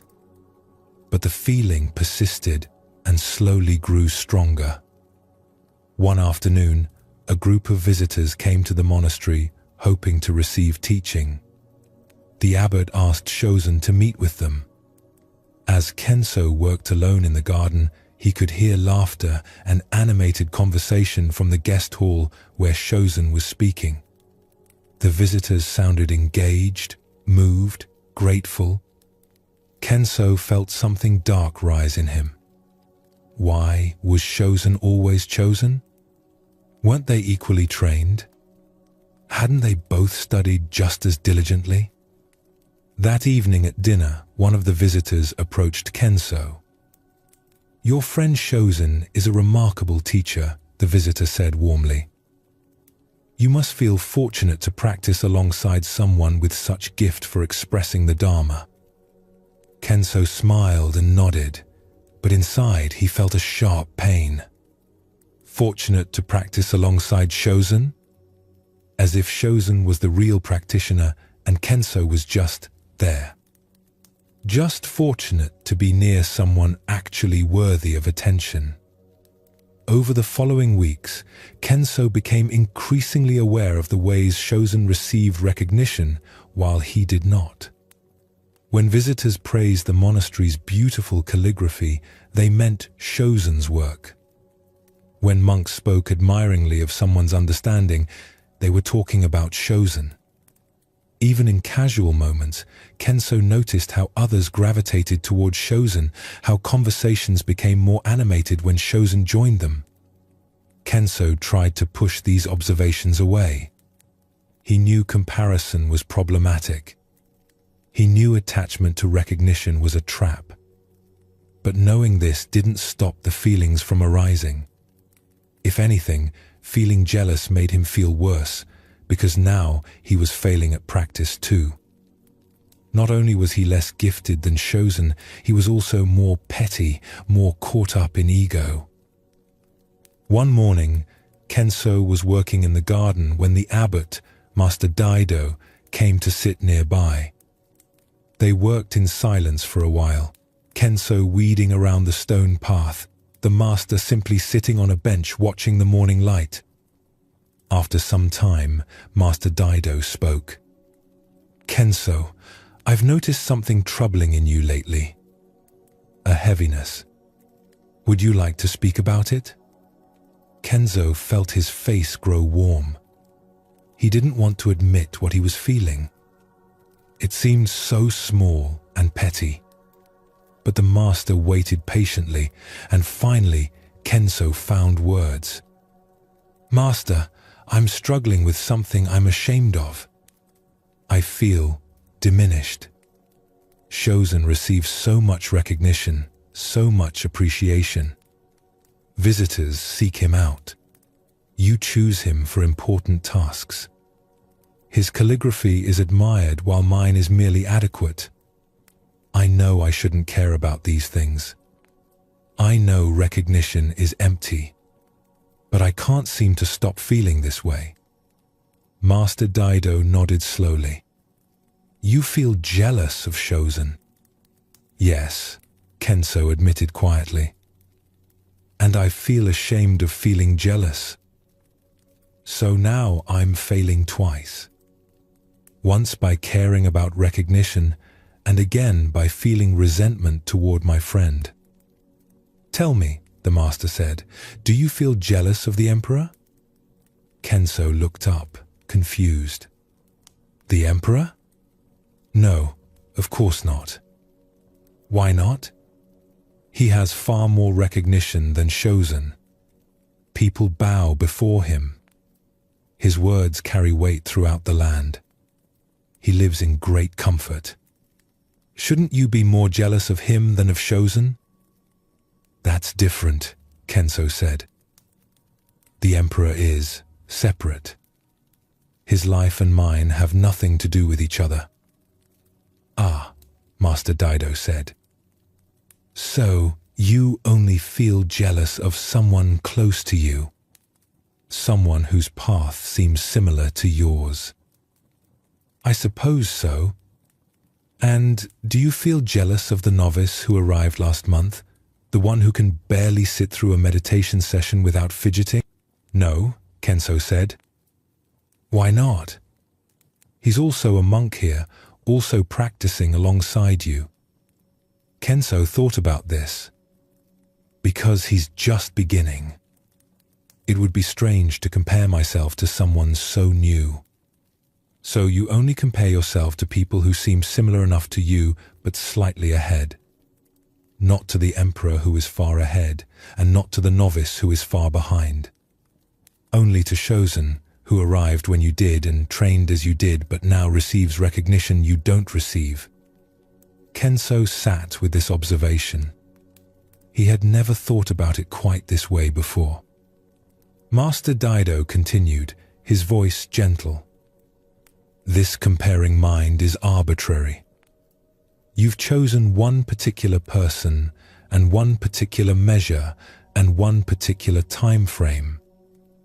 You could compare yourself to Chosen's calligraphy, but not to his struggles with formal study, which you know he finds difficult. You could compare your situation now to Chosen's now, but not to where you both were 5 years ago or where you both might be 5 years from now. The comparing mind is very selective about what it notices.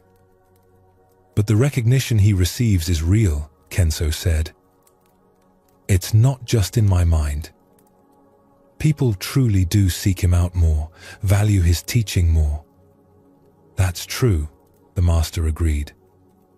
"Chosen has certain gifts that draw recognition in this particular community at this particular time. But tell me, does that recognition make his morning rice taste better than yours? Does it make his breath move more freely? Does it bring him closer to understanding his own nature?"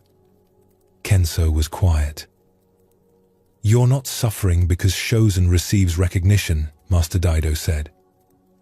You're suffering because your mind is telling you a story. The story says, if Chosen is valued more, I am valued less. If Chosen is chosen, I am rejected. If Chosen's gifts are acknowledged, mine are inadequate. But these are stories, not truth. Chosen's recognition doesn't diminish you. It simply exists alongside you. But how do I stop feeling this way? Kenzo asked. Not by trying to stop feeling, the master replied, but by seeing clearly. Each time the jealousy arises, notice what your mind is doing. Notice how it selects Chosen specifically to compare to. Notice how it focuses on recognition specifically as the measure. Notice how it creates a story that you're failing. And ask yourself, is this story true, or is it just one way of seeing things? Over the following months, Kenzo practiced this noticing. Each time he felt that familiar tightness when Chosen was praised or chosen, he would pause. He would notice his mind creating a comparison. He would observe how arbitrary that comparison was. He compared himself to Chosen, but not to countless other monks.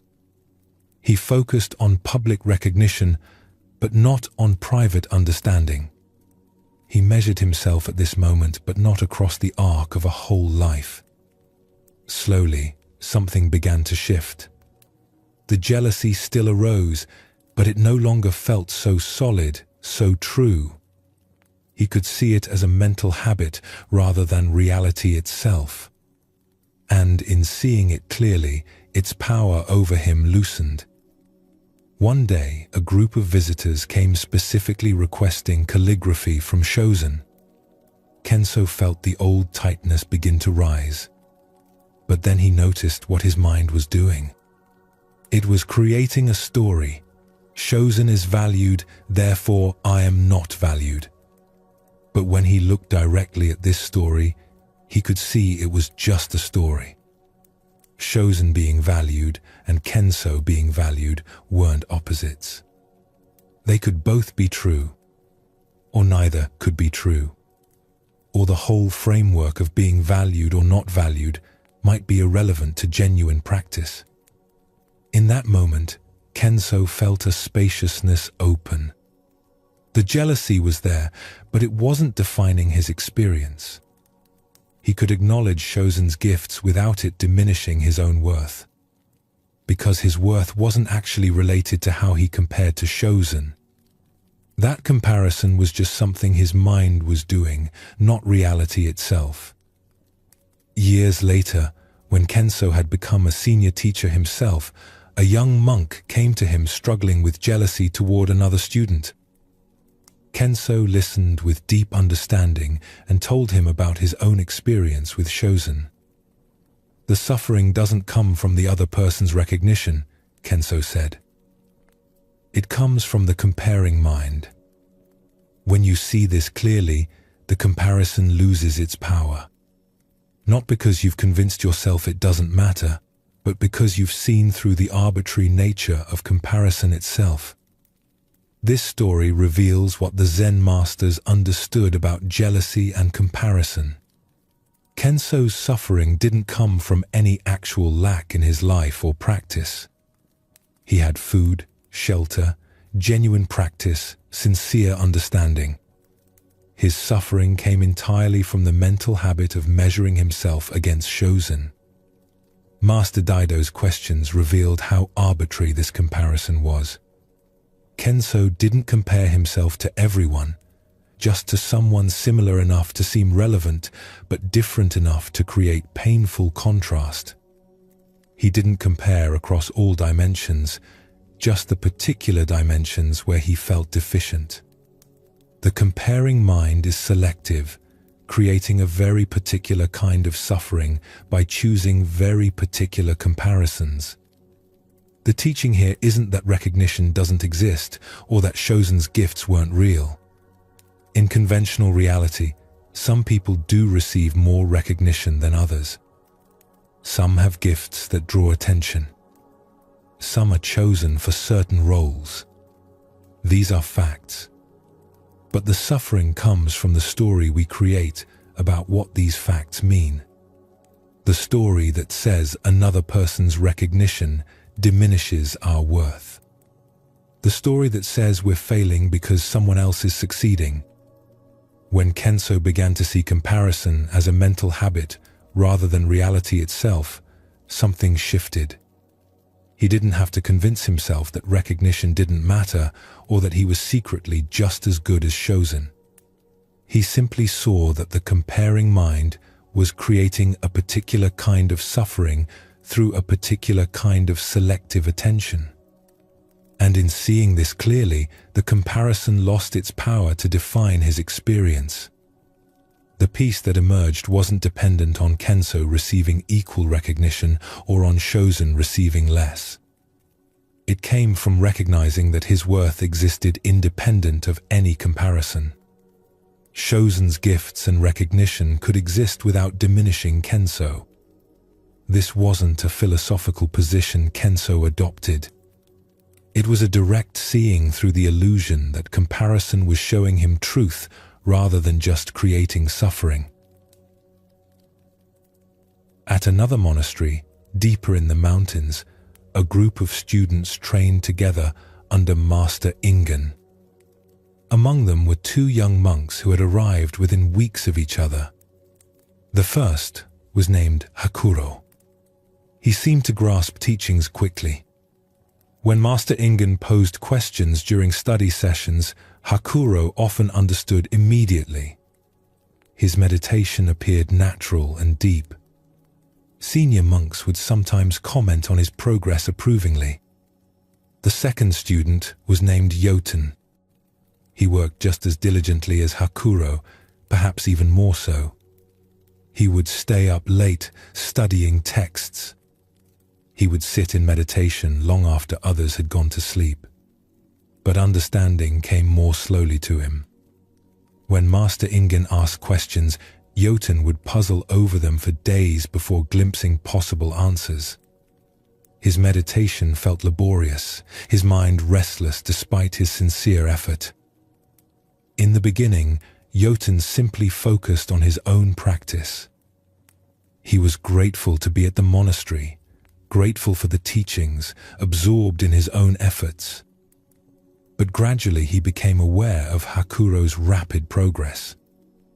He noticed how Master Ingen's eyes would light up when Hakuro offered an insight. He heard other students speaking admiringly about Hakuro's natural aptitude. Yoten tried to be happy for his friend.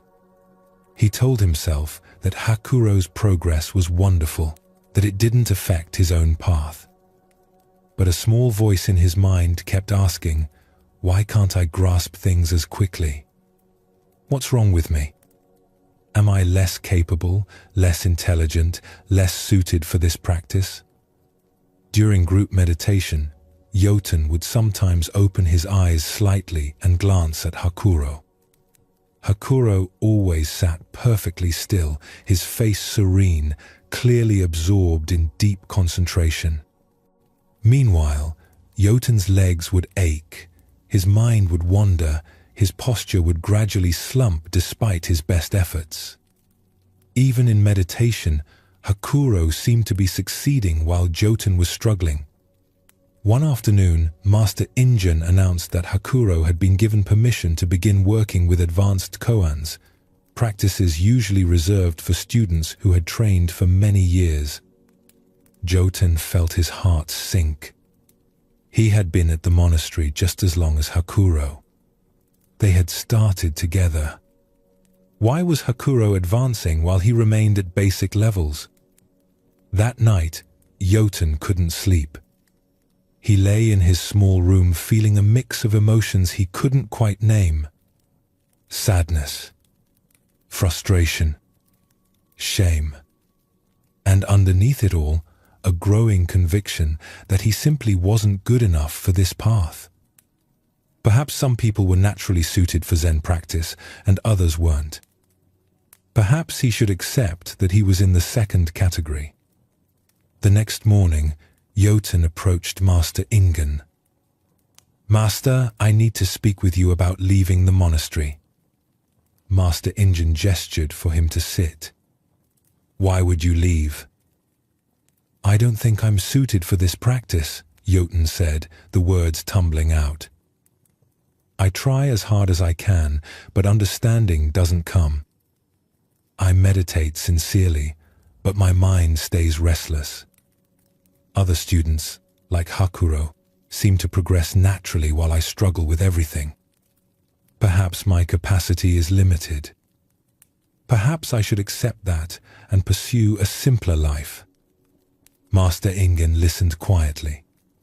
When Hoten finished, the teacher asked a simple question. "Why are you comparing yourself to Hakuro?" The question caught Joten off guard. "Because we started at the same time. We're at the same stage of life.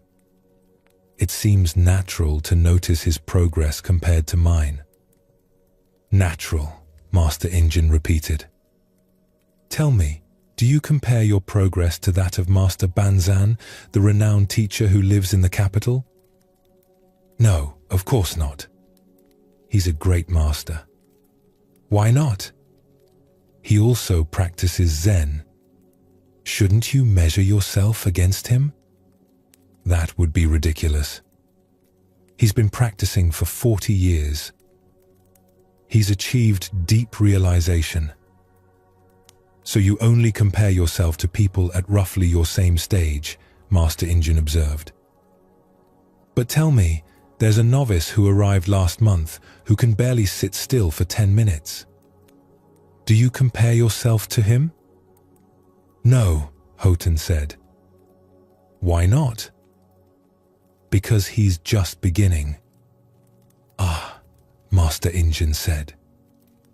"So you compare yourself only to people who are similar enough to seem relevant, but ahead enough to make you feel inadequate. That's a very specific choice your mind is making." Yoten sat with this. "And why do you compare on the dimension of speed?" The master continued. "Why not compare on the dimension of effort? You work harder than most students here. Why not compare on sincerity? Your dedication is genuine and deep. Why not compare on humility? You're less arrogant than many who progress quickly. I suppose I focus on the areas where I'm lacking," Yoten said quietly. "Yes," Master Ingen said. "The comparing mind is very selective. It chooses particular people and particular measures specifically to create suffering. You could compare yourself to students who progress more slowly and feel superior. You could compare yourself across dimensions where you excel and feel satisfied. But instead, your mind chooses the exact comparison that creates the most pain." He paused, then asked, "Have you noticed that Hakuro struggles with something you don't?" Joten looked up, surprised. "What do you mean?" "Hakuro grasps concepts quickly, yes. But he has difficulty with simple presence. His mind is always jumping ahead, always grasping for the next insight. During work practice, he's often distracted, thinking about teachings rather than being present to his tasks. You, on the other hand, bring genuine presence to whatever you're doing. Your difficulty with concepts comes partly from the fact that you're actually here in your experience rather than lost in abstraction." This had never occurred to Joten. He had always seen Hakuro's quick understanding as simply better, not as a different quality with its own limitations. "There's no single path through this practice," Master Ingen continued. "Some people's understanding unfolds quickly but remains somewhat superficial. Others' understanding develops slowly but roots deeply. Some people excel at meditation but struggle with compassion. Others overflow with compassion but find meditation difficult. Each person walks their own path according to their own nature. But Hakuro is advancing to higher levels, Yoten protested. Higher, Master Ingen repeated. According to what measure? He's working with different practices now, yes. But different isn't higher or better. It's simply different. You're comparing your inside experience to his outside appearance and calling it truth. Over the following weeks, Yoten tried to practice what Master Ingen had pointed toward. Each time he noticed himself comparing to Hakuro, he would pause. He would observe how his mind selected Hakuro specifically, how it focused on speed of understanding specifically, how it created a story that Hakuro's path was better than his own path. Gradually, Yoten began to see the comparing mind as a mental habit rather than perception of reality. He still noticed Hakuro's quick understanding, but he stopped making it mean something about his own worth or capacity. They were simply two people with different qualities walking different paths. One day, several months later, Hakuro came to Yoten looking troubled. "Can I talk with you?" he asked. They walked together in the garden. Hakuro was quiet for a while, then finally spoke. "I've been advancing through different practices, working with complex koans, receiving recognition from the master. But lately I've been feeling empty, like I'm collecting understandings without actually transforming. I watch you during work practice, how present you are, how genuine. I watch you with new students, how patient and kind. And I wonder if I've been grasping at progress while missing something essential."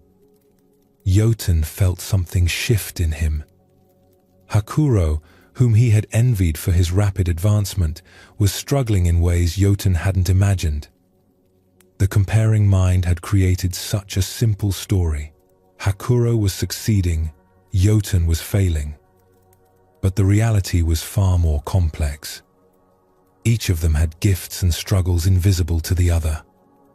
Years later, both monks were still at the monastery, both now teaching students themselves. Hakuro had indeed achieved deep insight, but continued to work on presence and simplicity. Yoten had developed profound understanding through his patient, grounded approach. They were different teachers serving different students, each valuable in their own way. When young students came to Yoten struggling with comparison, he would tell them about his experience with Hakuro. "The suffering came from believing my mind's story about his progress and my failure. When I saw that story as just a story, not reality, the suffering dissolved.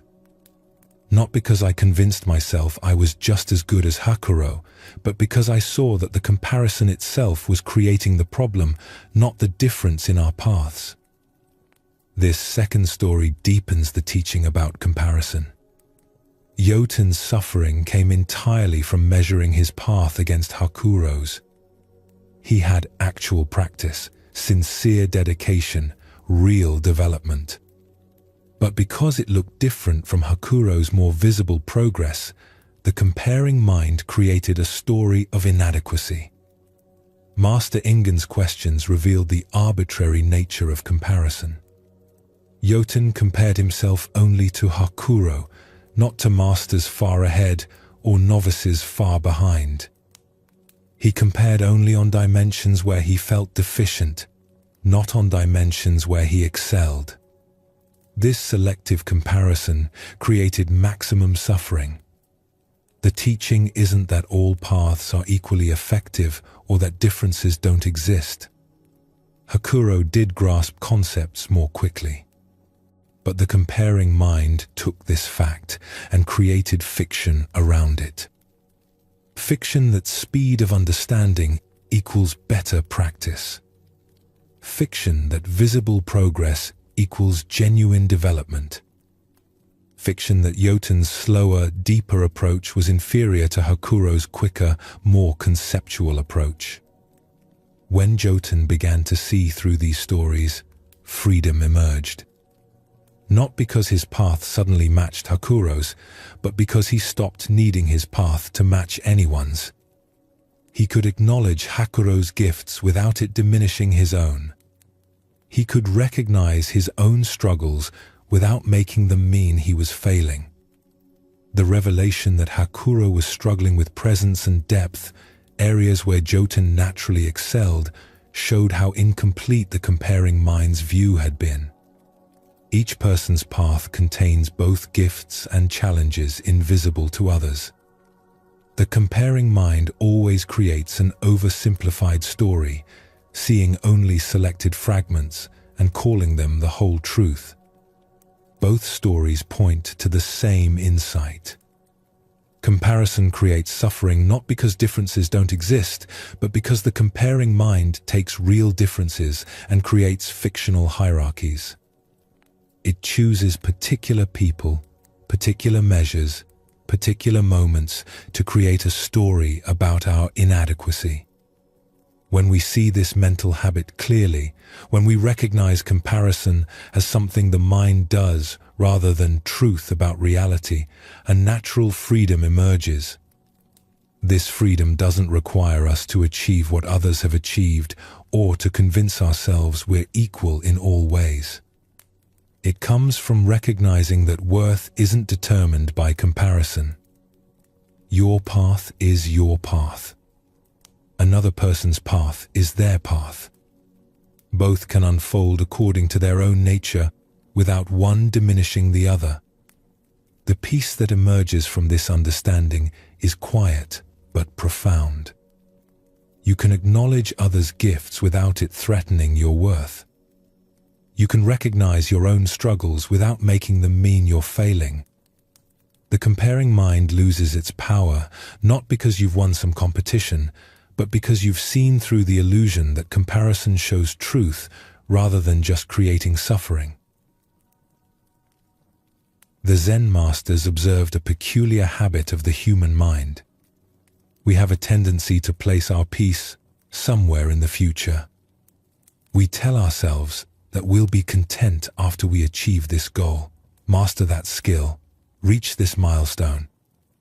We carry an unconscious belief that peace is something we must earn through accomplishment, something that will arrive after we've met certain conditions. But this habit of postponement creates a problem. No matter what we achieve, the mind simply moves the target forward. Peace remains always just ahead, always conditional, always waiting for one more thing. At a monastery known for its rigorous training, a young monk named Tenshin practiced with great dedication. He had arrived at the monastery 3 years earlier, filled with aspiration.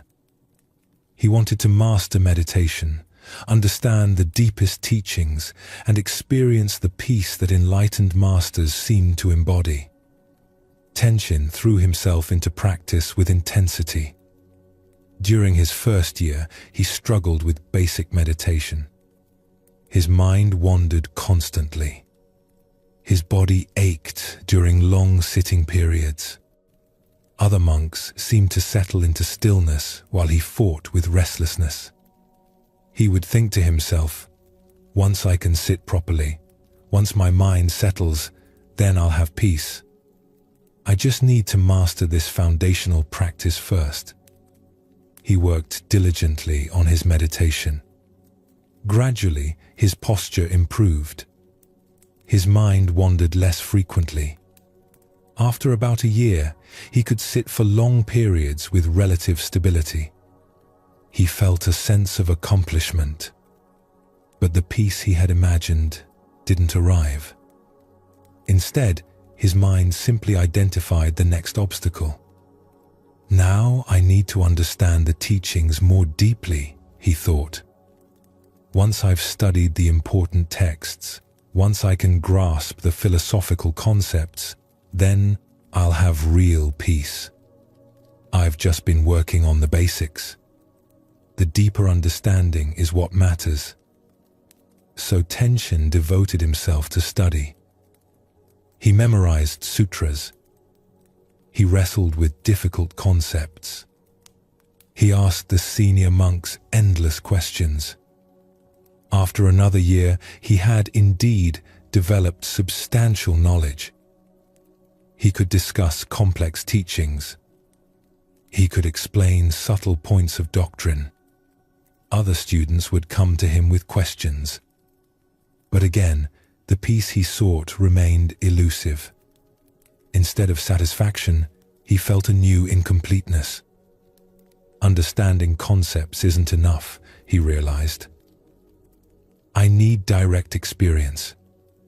Once I have a breakthrough, a genuine insight into the nature of reality, then I'll have the peace the masters talk about. Everything until now has just been preparation. Tenshin began working with koans, those paradoxical questions designed to break through conceptual thinking.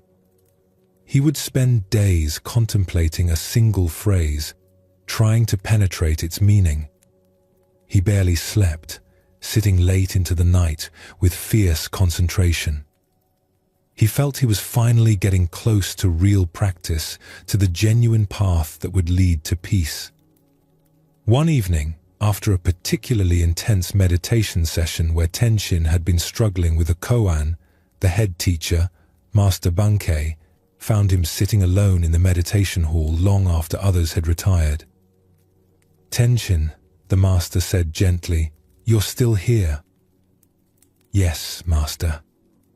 I'm working on the koan you gave me. I feel like I'm close to understanding it." "Close to understanding," Master Bankei repeated, sitting down nearby. "And when you understand this koan, what will happen?" "Then I'll have genuine insight," Tenshin said. "Then I'll experience the peace that comes from real understanding." "I see. And before you were working on koans, what did you think would bring you peace?" Tenshin paused. "I thought understanding the teachings would bring peace." "And before that?" "I thought mastering meditation would bring peace." "And if you do penetrate this koan," Master Bankei continued, "if you have the insight you're seeking, what will come next?" Tenshin hadn't thought about this. "I suppose there are other koans, deeper levels of understanding.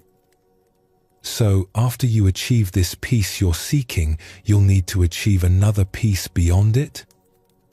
The question hung in the air. Tenshin felt something uncomfortable stirring in him. "Tenshin," Master Bankei said quietly, "for 3 years you've been telling yourself that peace is just ahead. First, it was beyond mastering meditation. Then, beyond understanding teachings. Now it's beyond penetrating koans. But has peace actually arrived at any of these thresholds? Or have you simply moved the threshold forward each time?" Tenshin sat in silence. The truth of this observation was undeniable. Each time he had achieved what he thought would bring peace, his mind had simply identified something else that needed to be accomplished first. "The mind has this habit," the master continued. "It says I'll be at peace but when that condition is met, it immediately creates a new condition.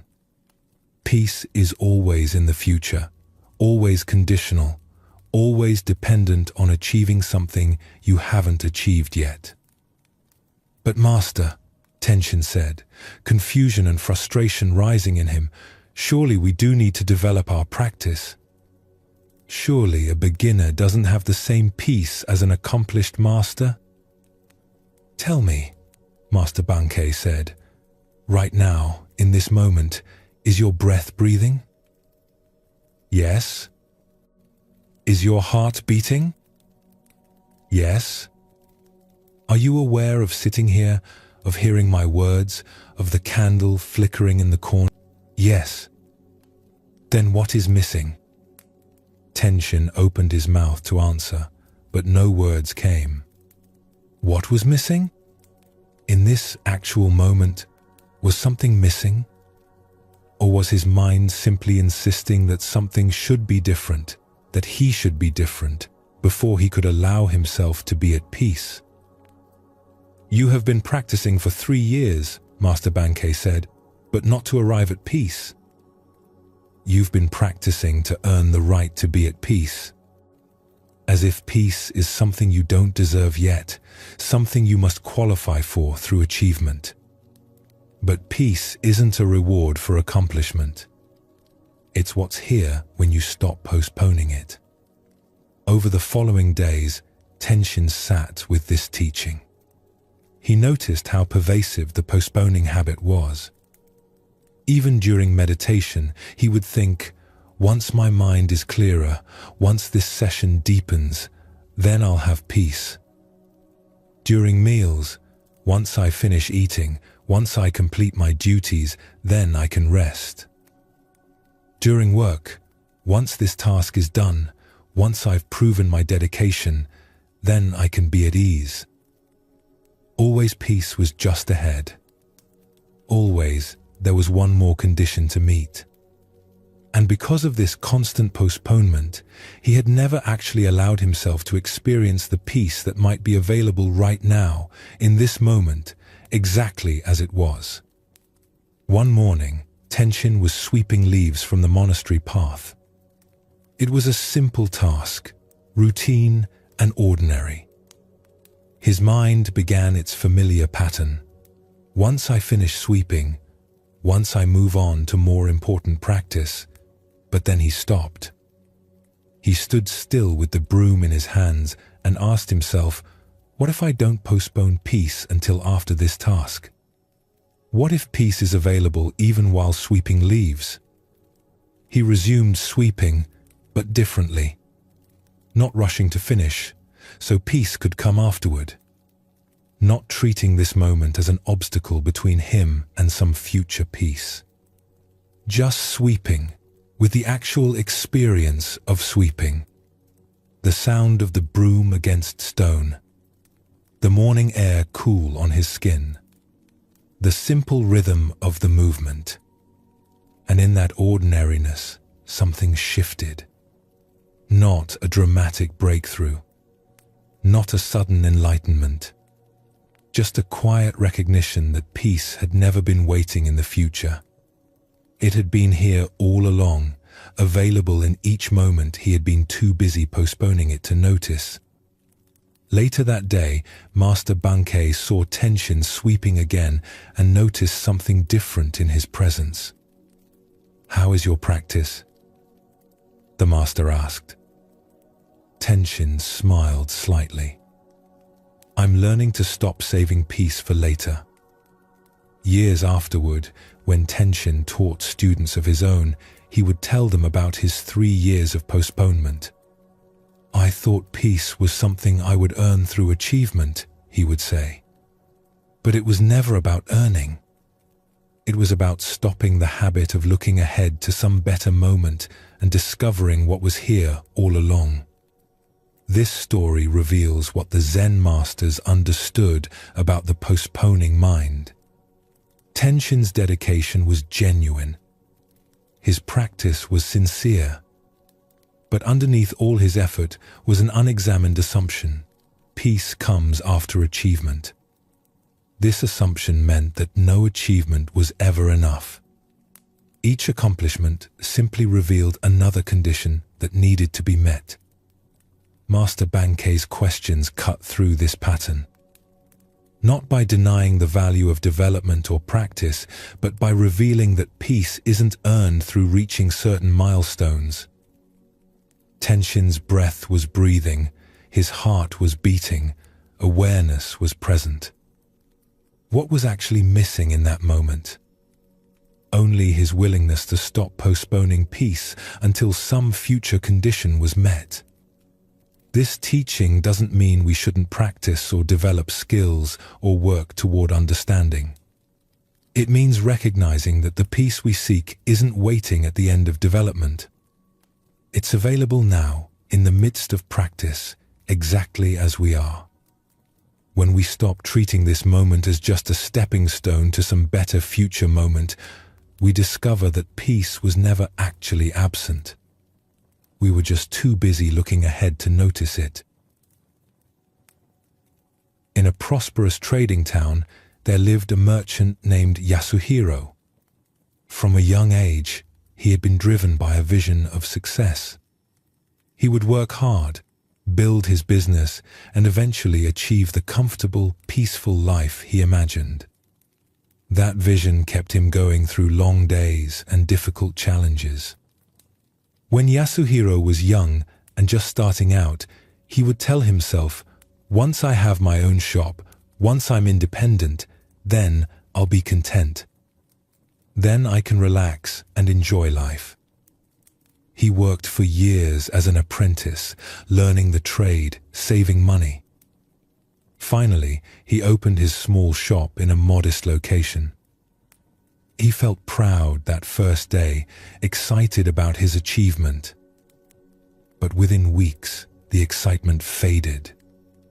The shop was small and poorly located. Customers were few. He found himself thinking, "This isn't enough. Once I have a better shop in a better location, once business is more stable, then I'll have the peace I'm working toward." So he worked harder. He took on extra work. He saved aggressively. After 5 years, he was able to move to a better location, a busier street where people would see his goods. Surely this was the threshold. Surely now he could feel satisfied. But again, after the initial excitement faded, he noticed limitations. His goods were ordinary. To really succeed, he needed to stock finer items, attract wealthier customers. "Once I'm dealing in high-quality goods," he thought, "once I have a reputation for excellence, then I'll have achieved what I set out to achieve." More years passed. Yasuhiro worked relentlessly. He built relationships with suppliers.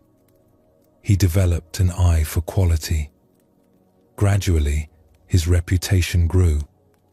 Wealthy customers began seeking him out. His income increased substantially. He was able to move to a larger shop, hire assistants, expand his inventory. By this time, Yasuhiro was in his 40s. He had achieved far more than he had dreamed of when he first started. Yet, the peaceful satisfaction he had imagined still eluded him. Instead, he found himself thinking, "I need to secure my position. I need to expand to multiple locations, build something that will last, create real wealth." His wife, Suki, watched this pattern with growing concern. They had enough wealth now to live comfortably. Their children were healthy. They had a beautiful home. Yet, Yasuhiro was always restless, always focused on the next expansion, always working. One evening, Suki asked him directly, "Yasuhiro, when will it be enough? When will you allow yourself to rest?" "Soon," he said, as he always did. "Once I establish the second shop, once I secure our financial future, then I can relax. I'm doing this for us, for our security."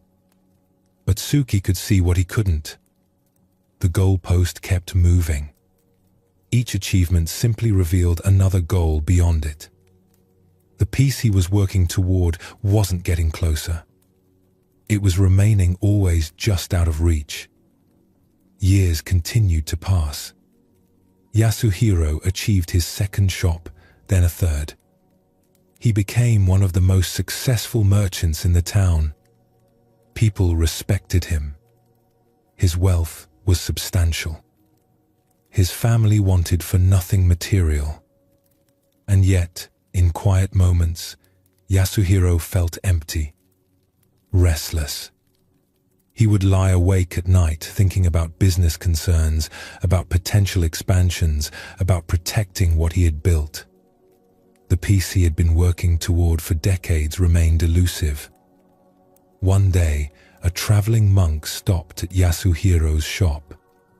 The monk had nothing, just his bowl and his walking staff. Yet something about his presence caught Yasuhiro's attention. The monk moved with unhurried ease. His face was calm, almost luminous. He looked at Yasuhiro's fine goods with appreciation, but no desire. "You have built something impressive," the monk said, looking around the shop. "Thank you," Yasuhiro said. Then, surprising himself, he added, "But I'm not sure it was worth it." The monk looked at him with interest. "What were you hoping it would bring you?" "Peace," Yasuhiro said, the word coming out before he could stop it. "I thought once I had succeeded, once I had built something substantial, I would feel content, at ease. But I don't." "When did you think this peace would arrive?" the monk asked. Yasuhiro thought back. "When I first started, I thought it would come once I had my own shop. Then, once I had a better location. Then, once I had a good reputation. Then wealth. Then security. I keep achieving what I thought would bring peace, but it never does." "Perhaps," the monk said gently, "peace was never in those achievements. Perhaps you were looking in the wrong place." "Where else would it be?" Yasuhiro asked, frustration in his voice. "If success doesn't bring peace, what does?" "May I tell you what I've learned?" the monk asked. When Yasuhiro nodded, he continued. "I used to be like you. I thought peace was something I would find after I had achieved certain things. But then I lost everything. My family, my home, my position. And in that loss, I discovered something unexpected. The peace I had been seeking wasn't in having things or achieving things. It was in stopping the search for it."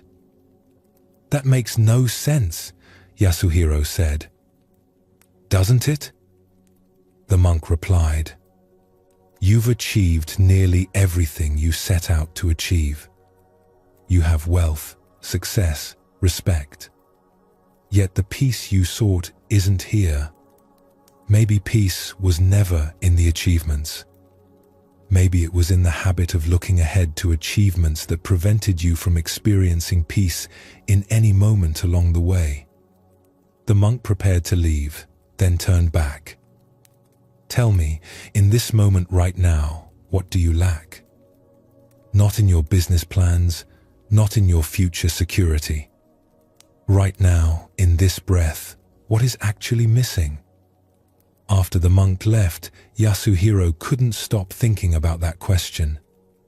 What did he lack right now? His body was healthy. His family was well. His basic needs were abundantly met. The shop was quiet at the moment, peaceful even. So what was missing? Only his willingness to be at peace without first achieving something more. Only his habit of postponing satisfaction until some future condition was met. That evening, instead of working late as he usually did, Yasuhiro went home early. He sat with his wife on their porch as the sun set. He tried something he hadn't done in years. He let himself be there, just there, without his mind racing ahead to tomorrow's concerns. "What's wrong?" Suki asked, noticing the unusual stillness in him. "Nothing's wrong," Yasuhiro said slowly. "That's what I'm realizing. Right now, in this moment, nothing is actually wrong. I've been so focused on making sure the future would be secure that I haven't noticed the present might already contain what I've been seeking. Over the following weeks, Yasuhiro began to notice his postponing habit everywhere. Even during simple moments with his family, his mind would be racing ahead. Even during successful business days, he would be thinking about the next challenge. He was never fully present because he was always preparing for some future moment when he could finally relax. He started a new practice. Several times each day, he would pause and ask himself the monk's question, what is actually missing right now? Not in his plans, not in his ambitions, but in this specific moment. Sometimes the answer was that something genuinely needed attention. But often, the answer was that nothing was missing except his presence to what was already here. Months later, the traveling monk passed through town again and stopped at Yasuhiro's shop. Yasuhiro greeted him warmly. "You look different," the monk observed. "I stopped postponing," Yasuhiro said simply. "I still work. I still maintain my business. But I'm not saving peace for someday anymore. I'm finding it in the ordinary moments I used to think were just obstacles between me and some better future." The monk smiled. "You've discovered what many people work their whole lives without finding. Peace was never in the achievement. It was always here, waiting for you to stop looking beyond it." This story shows how the postponing mind can persist even through genuine achievement. Yasuhiro accomplished everything he set out to accomplish. Yet, each achievement failed to deliver the peace he expected because peace was never in the achievements themselves. It was in the habit of always looking ahead that prevented him from experiencing satisfaction in any present moment. The traveling monk's question was essential. What is actually missing right now? Not in the future, not in our plans and ambitions, but in this specific moment. Often, when we ask this honestly, we discover that what's missing is only our willingness to stop postponing peace until conditions are different. This doesn't mean we shouldn't work toward goals or try to improve our circumstances. Yasuhiro continued running his business, but he stopped treating every present moment as merely a stepping stone to some better future moment. He learned to find the peace he sought not after achievement, but within the ordinary moments he had been rushing through for decades. Both stories reveal the same pattern. Whether we're postponing peace until spiritual achievement or material success, the mechanism is the same. The mind says, "I'll be at peace when," and then moves the target each time a condition is met. This habit can continue indefinitely, keeping peace always just out of reach. The freedom comes not from achieving enough to finally deserve peace, but from seeing through the postponing habit itself. Peace doesn't require perfect conditions, complete understanding, or total success. It's available now in whatever moment we stop insisting it should be somewhere else. When Tenshin stopped postponing peace until after he mastered each level of practice, he discovered it had been available all along in the simple experience of sweeping leaves. When Yasuhiro stopped postponing peace until after each business goal was achieved, he found it in ordinary evening moments with his wife. Neither had to become different or achieve more. They simply had to stop treating this moment as insufficient. This is what the Zen masters pointed toward. Not that development doesn't happen or that achievement doesn't matter, but that peace isn't waiting at the end of development or achievement. It's here when we stop the habit of looking beyond where we are. The Zen masters noticed something about our search for peace. We often believe it exists in certain places and not in others.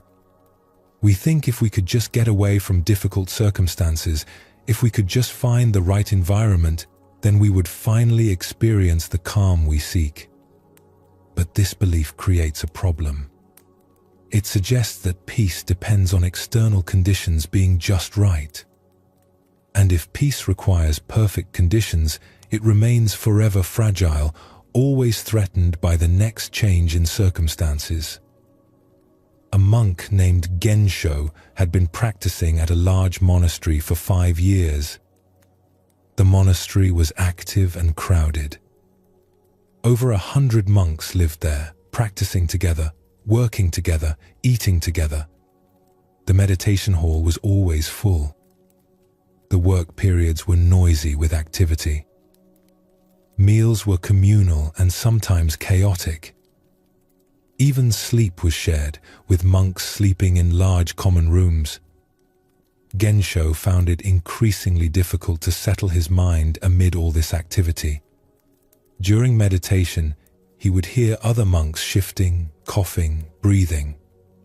During work periods, conversations and laughter would distract him. During meals, the sounds of eating and occasional talking would pull his attention away from mindful presence. Even during rest periods, he could hear snoring, people turning in their sleep, someone getting up to use the latrine. He began to feel that the environment itself was preventing his practice from deepening. How could he find genuine peace in such constant stimulation? He would think about monks who practiced in quiet mountain hermitages, sitting alone in silence, undisturbed by crowds and noise. That must be where real practice happened. That must be the environment needed for true peace. Gensho spoke to his teacher, Master Tenshin, about his frustration. "Master, I feel my practice is being held back by all the activity here. I meditate, but people make noise. I try to work mindfully, but others distract me. I seek quiet, but this monastery is never quiet. I think I need to practice in a more suitable environment." Master Tenshin listened carefully. "Where would you like to go?" "I've heard of a hermitage high in the mountains, a day's walk from here. Only 3 or 4 monks live there. It's said to be very quiet, very simple. I think that's the kind of place where I could finally deepen my practice." "You think peace is waiting for you in that hermitage?" Master Tenshin asked. "I think I would have a much better chance of finding peace there than here," Gensho replied. To Gensho's surprise, Master Tenshin nodded. "You may go. Take 1 month at the hermitage. See what you discover." Gensho felt grateful and excited. Finally, he would have the conditions he needed. Finally, he could practice without constant disturbance. The journey to the hermitage took a full day of walking up steep mountain paths. When Gensho arrived in the evening, exhausted from the climb, he found exactly what he had imagined. A small, simple building surrounded by forest. No crowds, no noise except birds and wind in the trees. The few monks there greeted him quietly and showed him to a small room, his own room, where he could sleep alone. The first few days felt like paradise. Gensho would wake naturally with the dawn light. The morning meditation was silent and undisturbed. No one coughed or shifted. No sounds, but the occasional bird call. During work, which consisted mainly of tending a small garden and maintaining the building, there was no chatter or distraction. Meals were eaten in complete silence. Even the sounds of eating were minimal with so few people. Gensho felt certain he had made the right choice. This was clearly a better environment for practice. His mind would surely settle now. But after about a week, something unexpected began to happen. Without the external distractions of the monastery, Gensho became intensely aware of his own internal noise. His mind seemed even more restless than before. Thoughts arose constantly. Memories, plans, judgments, fantasies. Without external activity to blame for his distraction, he couldn't avoid noticing that his mind itself was creating disturbance. During the quiet meditation sessions, instead of settling into peace, Gensho found himself overwhelmed by the volume of his own thinking. Every thought seemed louder in the silence. Every mental movement seemed more obvious without external activity to mask it. He tried to push the thoughts away, to force his mind into the quietness that the environment offered. But the harder he tried, the more agitated he became. He had imagined that removing external noise would reveal inner peace. Instead, it revealed inner chaos. After 2 weeks, Gensho was more frustrated than he had been at the crowded monastery. At least there, he could blame his restlessness on the environment. Here, in perfect conditions, he had to face the uncomfortable truth that his lack of peace wasn't caused by external circumstances. It was something in his own mind. One evening, Gensho sat with the hermitage's senior monk, an old teacher named Seiyun.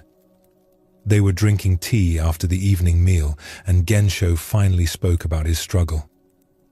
"Elder brother, I came here seeking peace, thinking the quiet environment would help my practice deepen. But I'm more agitated now than I was at the monastery. I don't understand what's wrong." Seiyun smiled gently. "What did you leave behind at the monastery?" "Noise, distraction, crowds, all the things that prevented peace." "And what did you bring with you to the hermitage?" Gensho thought about this. "My practice, my dedication." "Your mind," Seiyun finished. "You brought the same mind that experienced disturbance at the monastery. That mind didn't change just because the location changed." "But the conditions here are so much better," Gensho protested. "Better for what?" Seiyun asked. "Better for noticing what's actually happening in your mind, certainly. But not better for creating peace. Peace isn't created by conditions. It's what remains when we stop fighting with whatever conditions we find." He poured more tea into both their cups. "At the monastery, you blamed your restlessness on external noise. The crowds, the activity, the sounds. These gave you something to point to as the cause of your struggle. Here, in quiet conditions, you can't blame external circumstances anymore. So now, what do you see?" "I see that my mind creates its own noise," Gensho said quietly. "Even in silence, it's not quiet." "Yes," Seiyun said. "And this is valuable to see clearly. Your mind's restlessness wasn't caused by the monastery's noise. The noise simply gave your mind something to attach its restlessness to. Now, without that external noise, you can see that the restlessness was always internal." "So coming here was a mistake?" Gensho asked. "Not at all. You needed to see directly that peace doesn't live in any particular place. If I had told you this at the monastery, you would have continued believing that the right environment would solve your problem. Now you know from experience that peace and place are not connected in the way you imagined." Over the remaining 2 weeks at the hermitage, Gensho stopped trying to use the quiet environment to force peace. Instead, he simply noticed his mind's patterns. The constant thinking, the restless seeking, the judgment about whether his practice was good enough. Without external distractions to blame, these patterns became very clear. Something began to shift. Not because the conditions were perfect, but because Gensho stopped demanding that his mind match the external quietness. He let his mind be as it was, restless and noisy, without the extra layer of resistance that came from thinking it should be different. Paradoxically, as he stopped fighting his mind's activity, it gradually began to settle on its own. Not into perfect silence, but into a more spacious quality where thoughts could arise without creating so much disturbance. When his month was complete, Gensho returned to the crowded monastery. Master Tangen asked him what he had learned. "I learned that I carried my restlessness to the hermitage, just as I'll carry whatever peace I find back here to the monastery. Place matters less than I thought. The mind matters more." Master Tangen smiled. "Now you can practice anywhere." And indeed, Gensho found that the monastery's noise and activity no longer disturbed him in the same way. Not because the conditions had changed, but because he had stopped believing that his peace depended on conditions being different. The noise was still there. The crowds were still there. But his relationship to them had changed completely. This story reveals what the Zen masters understood about peace and place. Gensho genuinely believed that his environment was preventing his practice from deepening. The monastery was too noisy, too crowded, too active. This belief seemed completely reasonable. After all, quiet conditions do make certain aspects of practice easier. But the hermitage revealed something crucial. The external noise wasn't creating his inner restlessness. It was simply giving that restlessness something to attach to, something to blame. When the external noise was removed, the inner restlessness remained. In fact, it became more obvious without the convenient excuse of external circumstances. This doesn't mean environment is completely irrelevant. Quiet spaces can support practice in certain ways. But Gensho's mistake was believing that peace lived in the quiet space rather than in his relationship to whatever space he found himself in. He thought peace would arrive once conditions were right. Instead, he discovered that peace emerges when we stop demanding conditions be different than they are. The teaching here isn't that we should never seek quiet or simplicity. It's that we shouldn't mistake temporary relief from external stimulation for genuine peace. True peace doesn't depend on circumstances remaining favorable. It's stable regardless of whether conditions are quiet or noisy, simple or complex, solitary or communal. When Gensho returned to the monastery, the conditions hadn't changed, but his understanding had. He no longer needed the environment to be different before he could be at peace. The noise could be noise. The activity could be activity. And within all of that, peace was available because he had stopped making it conditional on circumstances being just right. At a mountain monastery known for its austere practice, two monks lived very different approaches to their training. Than the first monk was named Ikyu. He had a restless quality, always seeking better conditions for practice. When winter came and the meditation hall was cold, Ikyu would think about the warmer hall at his previous monastery. When summer arrived and the hall was hot, he would remember the cooler mountain temple he had heard about. Ikyu would often ask the abbot for permission to go on brief retreats. He would seek out caves said to be especially conducive to meditation. He would visit temples known for their beautiful gardens, thinking the aesthetic environment would inspire deeper practice. He read about famous practice sites where ancient masters had achieved enlightenment and would plan pilgrimages to these locations. If I could just practice where Master Dogen sat, he would think, perhaps I would grasp what he understood. If I could just sit in the same cave where Master Hakuin had his breakthrough, perhaps that energy would support my realization. The second monk was named Soyen. He had been at the monastery longer than Ikyu and showed no interest in seeking different conditions. He practiced in the meditation hall, whether it was cold or hot. He worked in the garden through rain and Sunday. He seemed equally present during formal practice and ordinary tasks.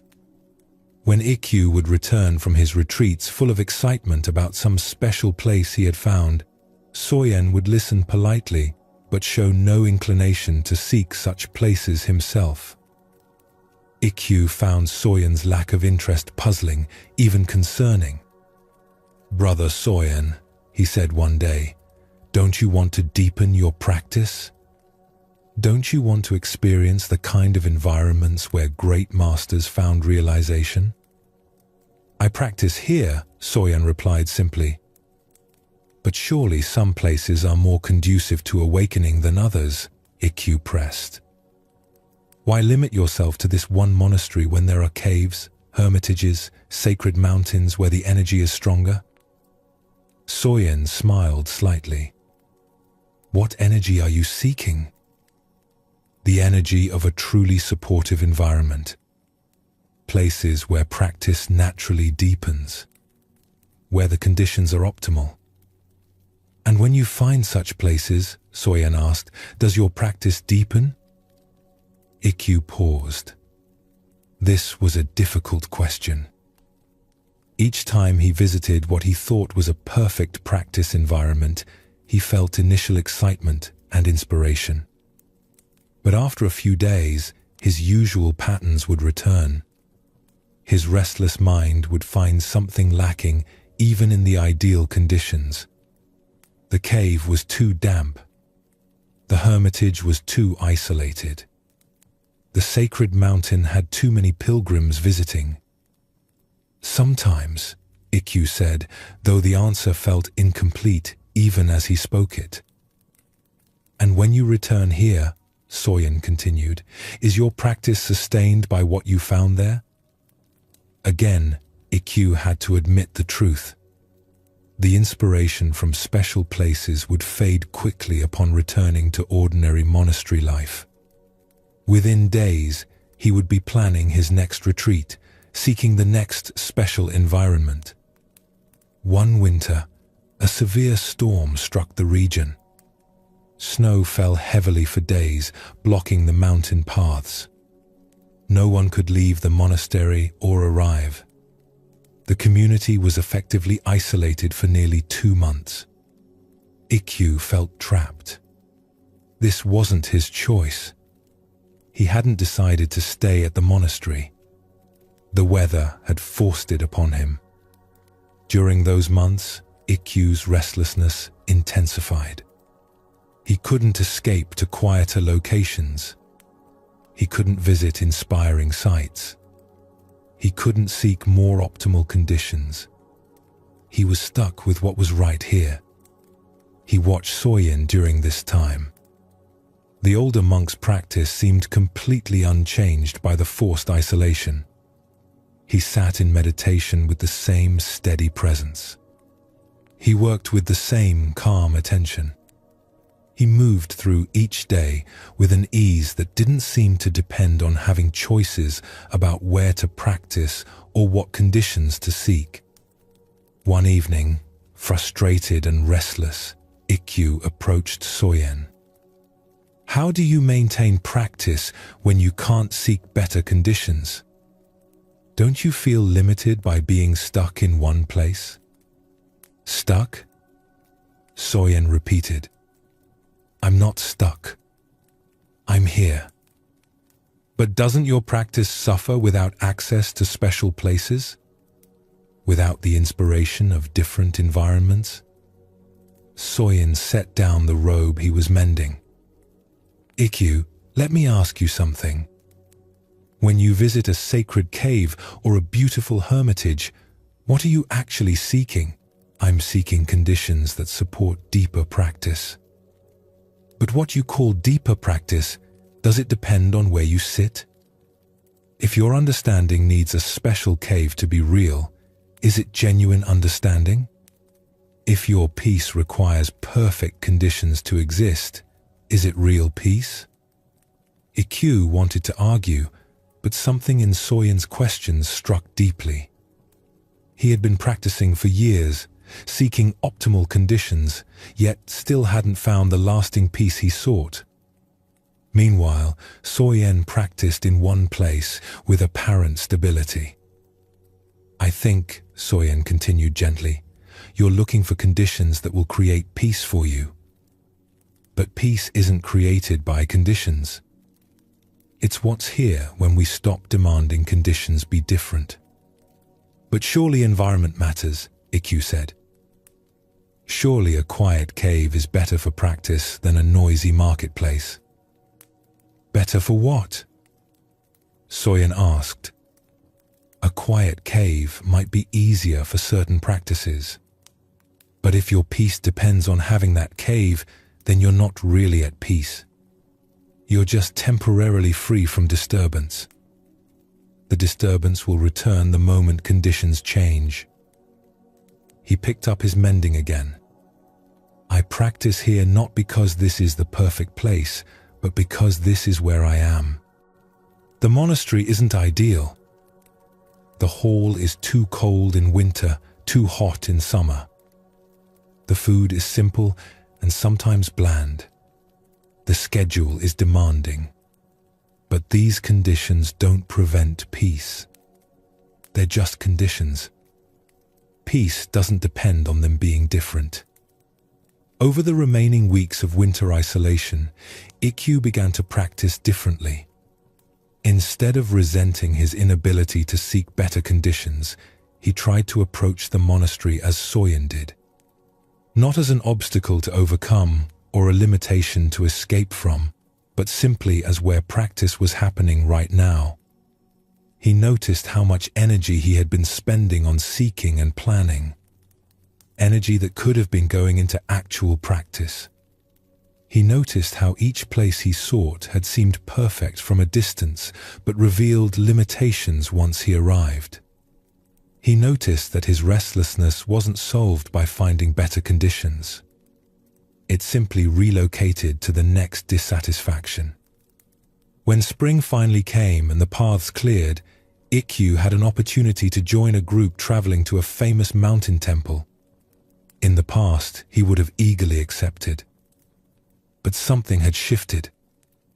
He realized he had been using these journeys as a way to avoid practicing with his actual mind in actual conditions. "Thank you," he told the traveling group, "but I'll stay here." Soyen, overhearing this, smiled but said nothing. Years later, when students would come to Ikyu struggling with their practice environment, he would tell them about his years of seeking perfect conditions. "I spent so much time looking for the right place to practice," he would say. "I thought peace was somewhere else, somewhere better. But peace was here all along, waiting for me to stop seeking it elsewhere."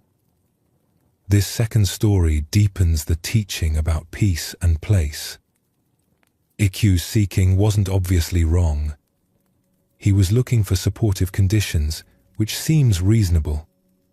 Sacred sites, quiet caves, beautiful environments can inspire practice. But his constant seeking revealed something deeper. He had made peace dependent on finding and maintaining optimal conditions. Soyen demonstrated a different approach. Not that environment doesn't matter at all, but that peace doesn't depend on environment being perfect. He could practice in the cold hall or the hot hall. He could work in rain or Sunday. His stability came from not requiring conditions to be different before he could be at peace. The forced winter isolation was crucial for Ikyu. It removed his ability to escape, forcing him to face his restless seeking directly.